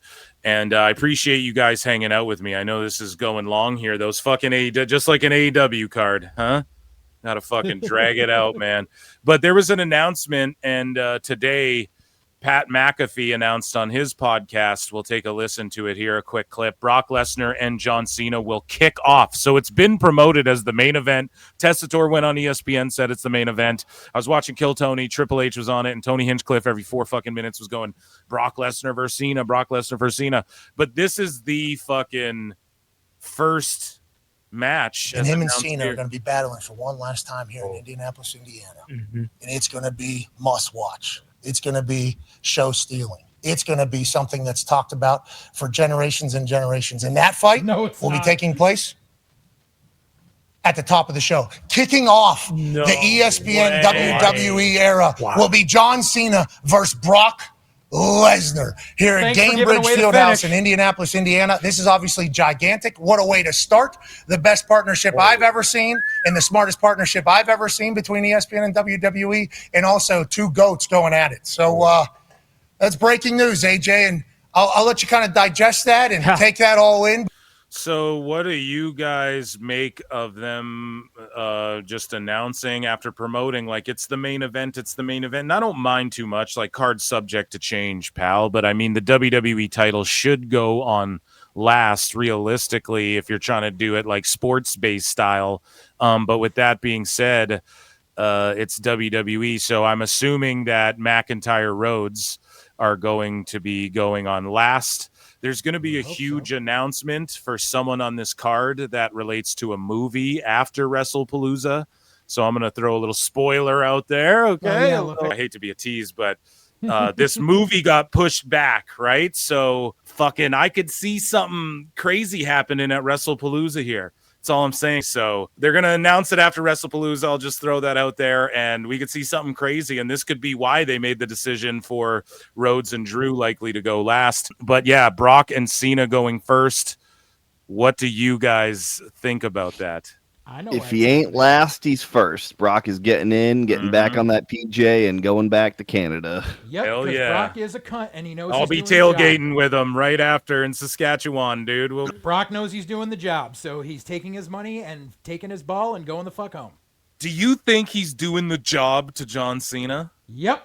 He has to, right? Because Cena's got 6 appearances left. So you don't think that there's life for Brock after this? Like, they're like, nah, man, let's bring Brock in and he'll feud fucking whoever the next WWE. Like, what if he loses to John, but then in the main event he comes out and attacks Rhodes or attacks Drew or some shit? Nothing like that? I firmly believe, and I think I mentioned this on our show, that I think the only reason we're getting Cena versus Brock is because Cena requested it, and the legal team from WWE reached out to Brock and said, listen, we signed you for X amount of appearances, and we're going to fucking hold you to that, and you have this many appearances left, so you are going to fucking do this. And so that's why he's like, fine, I have to come in, and I have to do the job, fuck you, I'm going on first so I can leave. Damn, what do you think, I'm going home, and y'all can fuck off, because that's what Brock Lesnar does, because Brock is a cunt. Yeah, I love Brock Lesnar. So I don't think that he is I don't think he has the terrible attitude anymore that JJ seems to think that he has all the Yeah. time. But I think that I think he's happy to do this match with John Cena. I think he has respect for John Cena. And I don't think Brock gives a shit whether he wins or loses, as long as he gets paid and you don't bother him while he's out in the woods gutting deer or whatever the fuck he's doing up there in Saskatchewan. So I think it's odd. JJ, what did you mean by thanks for giving away the ending? Because the second they said they was going on first, I'm like, they're going on first because Brock's doing the job. Oh, okay, gotcha. Yeah. Gotcha. Like he just wants to get in, do the job, get out. If it was main event, that means Brock would get the big win and all the glory at the end of the pay-per-view. See, I kind of lean with Matt. I don't know if I agree with that anymore. I think this is like a respect thing. Like, when is Brock going to get to wrestle Cena again? He's beat Cena, but I think if you look at their record, I think Lesnar's beat Cena more than Cena's beat him. So I think maybe it's just him giving one to Cena on the way out. No? I don't. I think this could go either way, but yeah, I think Cena's probably up, and I don't think Brock cares about wins and losses. He won. He's won. I'm so fucking excited for this match, guys. I'm so sorry. I'm marking out hard. Hard. I am too. I'm a little bummed that it's not on last now. I know, dude. And I'm marking out hard for this whole fucking card. Wikipedia has it in the order of like Cena Lesnar and then Rhodes Drew as the next match. So I don't know. Hopefully this isn't the order, but dude, I'm marking out for a lot of these matches like Io and Stephanie. I don't mean to jump all over the place, but the All Out card, I'm looking at it going, holy shit, I have to read all of this. What the fuck? Like, how many people are on this thing? This nice 5-match card, just each one's a hitter. God, I can't wait for WrestlePalooza. Sorry. But so we talked about it a bit before. Rhodes versus Drew McIntyre for the WWE title. I could see. Sorry. No, well, listen, I was just going to say quickly, I could see this going on last and Brock getting involved in this possibly, and that's why he's going first. Maybe he loses to Cena and then takes his anger out on whoever wins this match and sets up a match with them. Remember when Drew was the guy who claymored Brock out of that Rumble when Brock was eliminating everyone? That's something everybody wanted to see.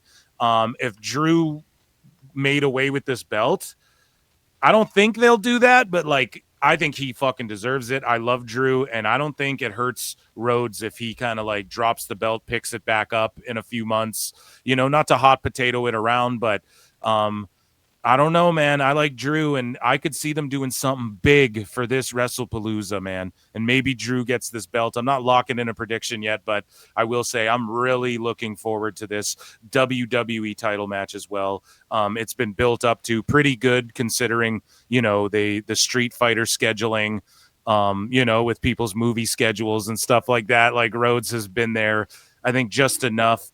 You know, SmackDown has had a couple really good shows lately and then some stinkers. Raw has been consistent. I think Raw's a consistently good show.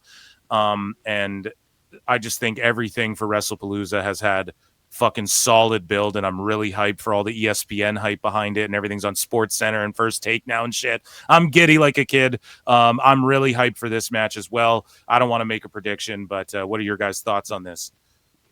Yeah, I think it's Cody up. I think that they'll probably. I don't know if that's how they want to start WrestlePalooza or introduce what we assume should be new eyes on the product. With I think even if you don't watch wrestling, I think you would know. You know who Cena and Lesnar are. Yeah. You might know who CM Punk is, but you probably know who Cody Rhodes is. And other than that, I don't think you know anyone on this poster. So I could see just for the mass appeal, Cody being up, big hurrah, and that's the way, you know, that's just a good feel good moment to send people home for WrestlePalooza. It would be nice though. It would be nice if Drew took that belt and Cody disappeared into the ether, never to be seen again. Like we all agree we want, right? Oh, so you're not a Cody crybaby? No, I am not. Yeah, I was Roman all the way. Like, if Roman had to beat Rhodes again, I would have just laughed hysterically with my one up in the air. You know what I mean? Were you, dude? I was there and I wanted it so bad. I was there and I wanted it so bad. I've actually been there. I wanted Roman to just hold that thing, break all the records, fucking beat Bruno's record, dude. I don't give a shit. Just hold it forever. I didn't, for real. I was that hardcore. Like, dude, you're making history right now. Like, fuck it, just beat Rhodes. He went to AEW, fuck him. Yeah, I was there for both of Cody's wins, and they were each equally as devastating for me. I wanted Cena to retain, and I wanted Roman to, or I wanted Cena to retain, and I wanted the Roman to retain. And I was there for both of Cody's World Championship wins, and I walked out disappointed both times. JJ, what say you, buddy? Fuck Cody. No, I'm not on that camp. I am a big Cody Rhodes fan. I have liked his Cody. run and shit, but why don't you like him? Explain to me. I've never fucking liked Cody. Fucking motherfucker goes his whole life thinking like I'm Dusty's son. I'm Dusty's son. That big fucking deal. You're Dusty's son. Scott Putski was Ivan Putski's son. Where the fuck did that get him? Dude, I can't fucking stand Cody, and I hate the fact that he's the fucking champ right now. I'm in the camp with Matt, where the fuck that Cena shouldn't have dropped it to him, and I am fucking praying Drew takes that fucking title off him, because I am sick of Cody being the fucking focal point of this fucking company, because he is not a fucking star, and I can't fucking stand him. Everyone's got these fucking rose-colored glasses because fucking old head podcasters like Cornette are like, Cody was a star. He was born to be a star. Cody never wanted to be a fucking wrestler. Cody wanted to be an actor, and when he failed at that, he fell back on wrestling. God damn, what a promo. You know what? I think Rhodes and Drew could be in for a longer feud, and I could see this belt getting jumbled around. But I think I like what Matt was saying about, like, let's assume there's new eyeballs and it's like a new era, just like the Netflix thing. They had The Rock come out there and cut like a babyface promo, and this is the launch of ESPN. I could totally see them going that route as well. Like, here's a feel-good WrestleMania moment. Like, if you want more of this, I could see that. CM Punk and AJ Lee are teaming up to take on Rollins and Becky Lynch in a mixed tag team match. I love this. This is one of those, like, in a way, a dream scenario for a lot of uber smarks, who've been watching wrestling, who were like balls deep in the fucking era of like, when wrestling was in a darker place, I guess, in WWE, the PG era, a lot of that wasn't the best, but and same with like the ECW era, but people who grinded it out from then until now, seeing Punk and AJ Lee, a married couple, team up to take on Rollins and Becky Lynch, a married couple. I think the build-up's been great. Some of AJ Lee's lines, like, oh, like, I'm a Puerto Rican and I shank people or whatever. It's like, what the fuck? So some of that shit's been cringe. I get it. Some people don't like it. I'm a big AJ Lee fan, but not like overly, not like these people melting down. But she was like that standout wrestler to me in an era when women's wrestling wasn't really that great. It was like her and Natty. I'm a diehard Natty fan as well. Mm-hmm. But CM Punk fucking rules. I'm a punker, I always was. And Rollins, well, like, I love to hate him as well, like years ago when I was younger. He was a heel and shit. I love to hate him. So it's just a character that I've always rode with CM Punk. I'm with him through and through. And Rollins and Becky Lynch. Now, Rollins was getting really cringe for me. Him being away from the Bronze is way better. I'm the biggest hater on that faction of all time. No, Becky you're not. Lynch. I am. No, you're not. I am. I hate it. I hate them more. Becky Lynch. Again, she is someone who she's hit or miss for me sometimes, but she's so good at like cutting a promo and just like gripping you in. You're kind of like, I don't want to hear this shit. And then she just grips you in. And I think her and Rollins being together and wearing their flashy outfits and shit, you could argue it's long overdue. Like, I like this for them more than I like fucking them being with the Bronze, but it's cool they have those guys to like have their back and shit like that. But this is the match we want to see.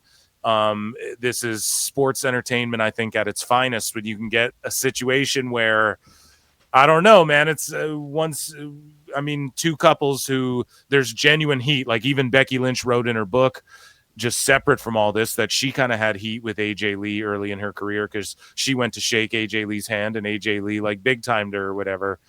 So it's just things like that I don't know, man. There's something real about it, even though we know they're all professionals. They're going to work. I think it's a little predictable. Like AJ Lee's going to get a win here. Obviously, then it's going to lead to like a match between her and Becky for the IC title and shit.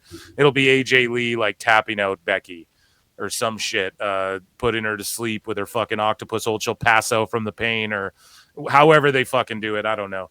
But I think AJ Lee's return was awesome.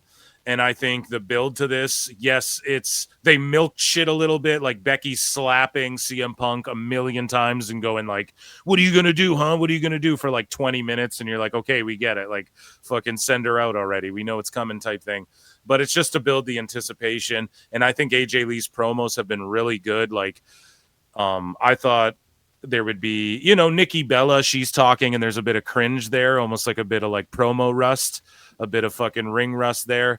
But even though I'm a Nikki Bella fan, but with AJ Lee, there's like none of that. Her promo, her facials, yes, like her skipping down to the ring is kind of dumb, but like, dude, we're in a fucking era where, I don't know, like Jeff Hardy dances down to the ring, right? I'm not going to condemn him for that. It was her return. She's milking it. She's getting the pop. It's like a decade since she's been in wrestling. Let her enjoy her fucking moment.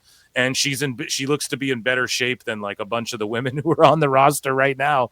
And yeah, I don't know. I'm excited for this match as well, just as like a little fill mark, I'm just like, oh, goddamn, like this is amazing to see Punk and AJ Lee and Rollins and Becky. That's my take. I think it's obvious who's going to win. What do you guys think? Yeah, I think I agree with most of what you said, except for I think that AJ needs to work on her outdoor voice when she's cutting a promo. It's a lot of, I was in the arena Monday night in Springfield, and you can't really hear her, what she's saying. She had a couple funny lines that would have come off a little better. I just think I don't think she was ever a great promo, and I think she could say words a little differently, or even project a little bit like a theater, or using your breath to get your voice out there. It's all very like down here, and like I don't know. I had a hard time understanding what she was saying in the arena the other night. That's what I took away from that segment. Becky Lynch is so funny. She's just so funny. Yeah. Everything she does, I think, is so funny, and I'm a big time Bex fan. Yeah, I think it's obvious where this one is going, but it should be fun, and we got there really quickly. Yeah, I said that on our podcast, that segment, and even after all the slapping, Phil was still like, I've got a person that you don't know, and I've got her, and I'm bringing her out here, and she's coming soon, and they know, but you don't. I'm like, let's fucking go, dude. Like, clearly. But other than that, this has been fine, and it really hasn't been that long. When did that happen? 2 weeks ago? Like, yeah.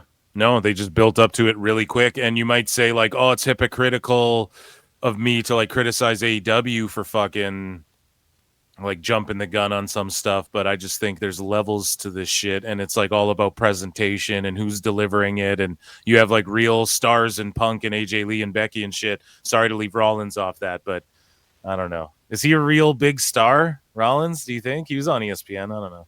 Yeah. I mean, I think casual. I mean, I don't think people who don't watch wrestling know who Seth Rollins is, but yeah, they would have if he hadn't gotten cut from Captain America. Yeah, maybe. JJ, what do you think about this match? Who are you going to bury in this match?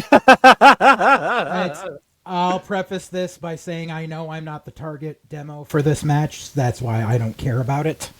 But because I know that it's Punk and AJ going over, so they can further the feud between Punk and Rollins again, and so they can further AJ versus Becky, because the Women's Intercontinental Championship has just become the member berries belt of whoever's got it is going to defend against whatever old person they bring back.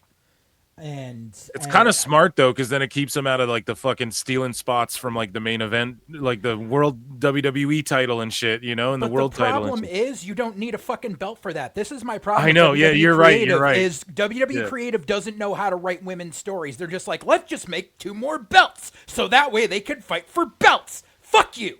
You can take men's freaking storylines and apply them to women. So you have something other than you took my belt or you're prettier than me. Because that's all they know how to fucking book with women. Or we were friends. Like, remember, we were friends and now we're not. Yeah, we were friends and we were in a tag team once. Oh, and then now I'm friends with you and we're in a tag team. So fuck you. It's always that. You are right, but that's why I really appreciate people like AJ Lee and Becky Lynch, because Becky Lynch, like, I don't know, man. There's something about her promos. She can just hook you. Like, even if you're like, I'm not really into this, she just fucking hooks you, man. And AJ was doing some of that. But I like what you said about her needing to be more audibly charged in the arena. See, that's something we don't know as a viewer sitting at home. So that's a good like an anecdote or just like note for her. Yeah. You know, she's listening out there. AJ, she's not. She's listening. Project. Right, but I love Seth. I love Becky. I don't care about AJ Lee being back. I said, I know I'm not the demographic, and I fucking hate CM Punk, so I just don't care about this match. Oh man, so polarizing. Us Phils, we're so polarizing. The Usos, Jey Uso and Jimmy Uso versus The Vision, Bronson Reed and Braun Breaker. Well, Brian, they only did this because Edge and Christian got back together. Yeah, well, Brian, because Edge and Christian, so they put the Usos in Indy. Actually, except minus 30%, Brian. So Jey Uso and Jimmy Uso. What's fucked is that we just saw the Bronze take on Jimmy Uso and LA Knight. So now we're just gonna see Jimmy and Jay team up, and I get it. It's like, oh, they're the goats, but to me, it's like, you kind of just gave away a daddy magic taste of what's to come here, I suppose. The Bronze. Listen, I'm a big hater on the Vision. I'm not going to lie. I think it should have been JC Mateo with Breaker, and I think Bronson Reed should have concluded his stuff over with the Floodline because he was a part of that, and they just, like, split it up.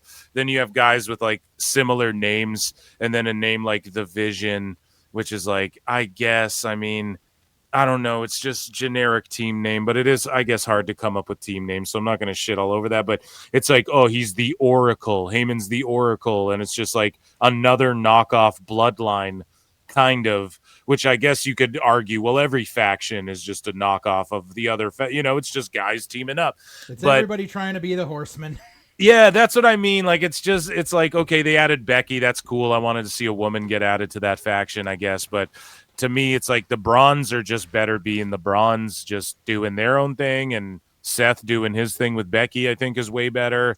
I guess, okay, they have his back. That's cool. What does this tag team match really mean? Like, are the Usos a big draw? This is them getting back together. We've seen Jay possibly turning heel. Maybe a heel turn happens with them because Jay's expressed, like, yeah, I want to go, like, I want to have another run with Jimmy as a tag team and, like, go as, like, heels or whatever the fuck he was saying in an interview. But we know he's interested in doing that, and they don't really have him in the world title picture anymore. So I don't know, man. I think the Vision need a win here because they're just like hit and miss. They get a win against Jimmy in LA, and then they lose to fucking Roman and Jay, but then they get a win on SmackDown or whatever the fuck. Like, they're just like 50-50 booked kind of, but they're supposed to be these destroyers.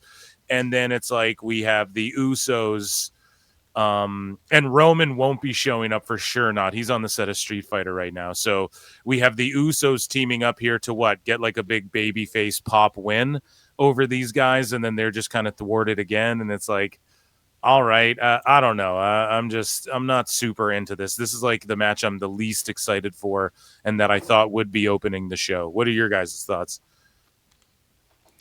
Yeah, I think it's a maybe if we are looking for new viewers, it's a digestible. These are twin brothers, and they're fighting the big baddies, and I think it's yeah, that's what I think. I don't know if they're up. I think they might keep the Vision strong. And maybe some discourse between the Usos, which eventually leads to them being a heel team together. Yeah. They're clearly not on the same page. They're super kicking the same dude different weeks, after each other. So I think there's going to be some miscommunication mixed in, and I think that the Vision will probably be up. But I do think they will find themselves on the same page. They're not going to wrestle each other again. I think we learned that lesson. And though I do think they deserve the chance to on a do-over from that WrestleMania 40 match. I don't think it's going to be anytime soon. I think we have to reinvest in these characters to get to that point again. Mm-hmm. So I could see it. I just think that Breaker and Reed are up. Hell yeah, that's what it should be. I hope it's them, even though I'm not a big fan. Like, they need a win. No, that's how I'm feeling. Like, you can't just have the Usos go over and have Braun lose on like the pay-per-views every time, but then get wins on Raw and SmackDown. It's like, what do you think, JJ? I don't think there's anything like good in putting the Usos back together just to have them lose their first match together as a tag team and God knows how long. Yeah. I don't see them flipping heel because Jay is way too over and selling way too much merch. And the fact is, the last time they were teaming together, they were both heels. So why would we want to go back to that? Yeah.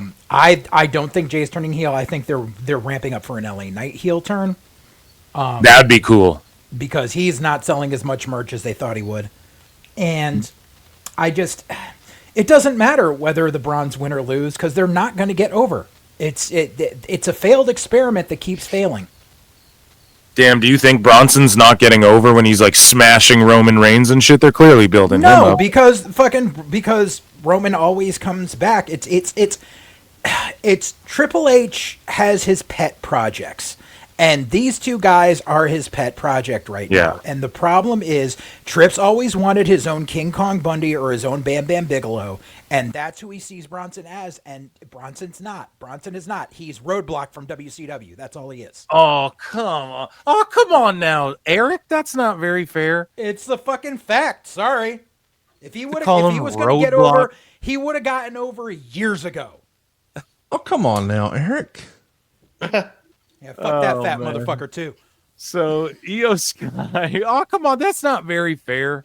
I'm working on my weight, JJ. Fucking grifter. I don't give a fuck about how fat he is. He's a fucking grifter. I got stories about how his family fucked over so many people out of real estate in his fucking area. Oh, my God. It's good. There's a conspiracy afoot. The truth is out there, man. So Io Sky versus Stephanie Vaquer. These are like my two favorite women's wrestlers right now. I think Io's like the best in the fucking world, I think, at like putting on a match. And I mean, I don't know. She's good. She's world champion material. Stephanie, I don't know if they pull the trigger on her so quickly and right away, but I mean, hey, they could. I could see Asuka. We see some like shit going on between Asuka and Kyrie and how they might split up. And all of that. I could see Asuka getting involved, Stephanie getting the title, and then Io going off and feuding Asuka or something like that.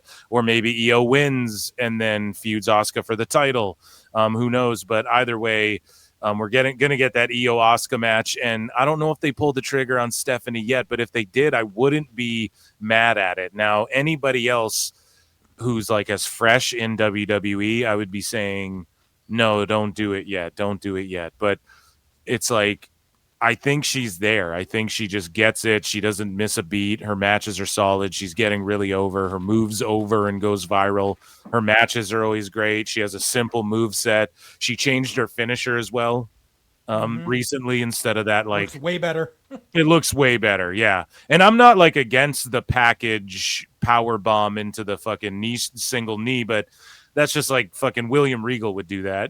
Whatever. That's like a fucking move Jericho would just like do back in the day. So it's like whatever. The package like lung blower or butterfly lung blower, whatever you want to call it, it looks way better and more devastating. And I really like Stephanie, man. I'm a huge, massive fan of her. I think Io Sky's like the best in the world. I think these two are going to have an absolutely incredible match that might even steal the show. And Dave Meltzer will cry about it, give it 3.5 stars or whatever. And yeah, I don't know. Is this on last? That would be crazy if they're like WrestlePalooza. We end with the women for the women's world title. My take on this, I could see either woman walk away with the belt, and that's why I love a lot of these WWE pay-per-views. 5 matches. I really genuinely don't know if Cena or Brock is going to win. I genuinely think there's a chance Drew could win the WWE title. Punk and AJ Lee, I think, is a little obvious. I genuinely don't know who's going to win, the Usos or the Vision. Because JJ, you're so right. Like, do they put the Usos back together just to lose? Like, I don't know if that makes sense either. And then with this match, I genuinely don't know. And we know the threat of Asuka's looming. So fucking peak curiosity. I'm invested in all these matches. I'm super excited for WrestlePalooza. God damn you, Dave Meltzer and Tony Khan, for making me watch All Out before WrestlePalooza. I'm going to be fucking burnt. I'm going to need Red Bulls or whatever Tony Khan's taking every morning or after he gets up, depending what time he wakes up that day. And I want your guys' thoughts on Io Sky Stephanie for the Women's World Championship. Go ahead, Matt. Yeah, I think it's going to be a hard hitting banger. I like Io Sky a lot. Stephanie Vecchier, so I didn't know enough about when she came in. I have been impressed with what I've seen.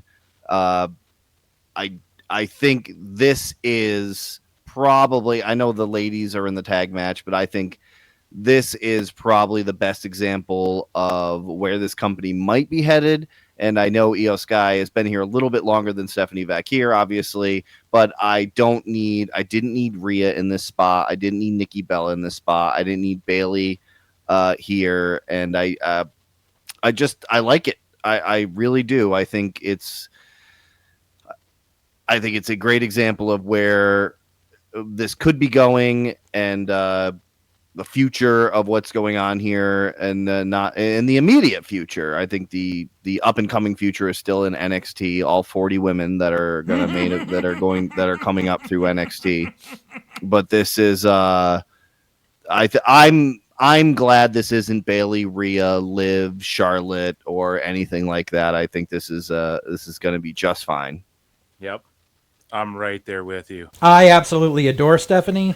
I think they will pull the trigger on her, just because Io was just champion, and she can have this feud with Asuka without the belt being part of it. Right. Because, like I said, that's one of the only stories WWE Creative knows how to do. Is you used to be my friend and now you're not. When it comes to women, I think Stephanie can take it into a different level. I think this is the time to strap the rocket to her. She is a star, and it just becomes more prevalent every time she's on TV.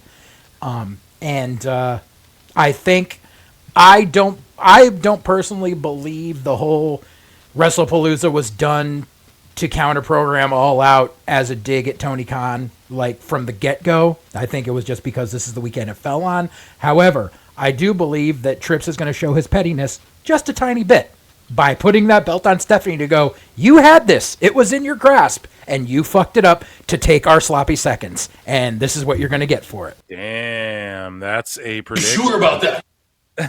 To say the least. Well, okay, now that was, before I rudely almost cut JJ off, a far superior host than I, JJ over here. Ladies and gentlemen, that was our WrestlePalooza preview.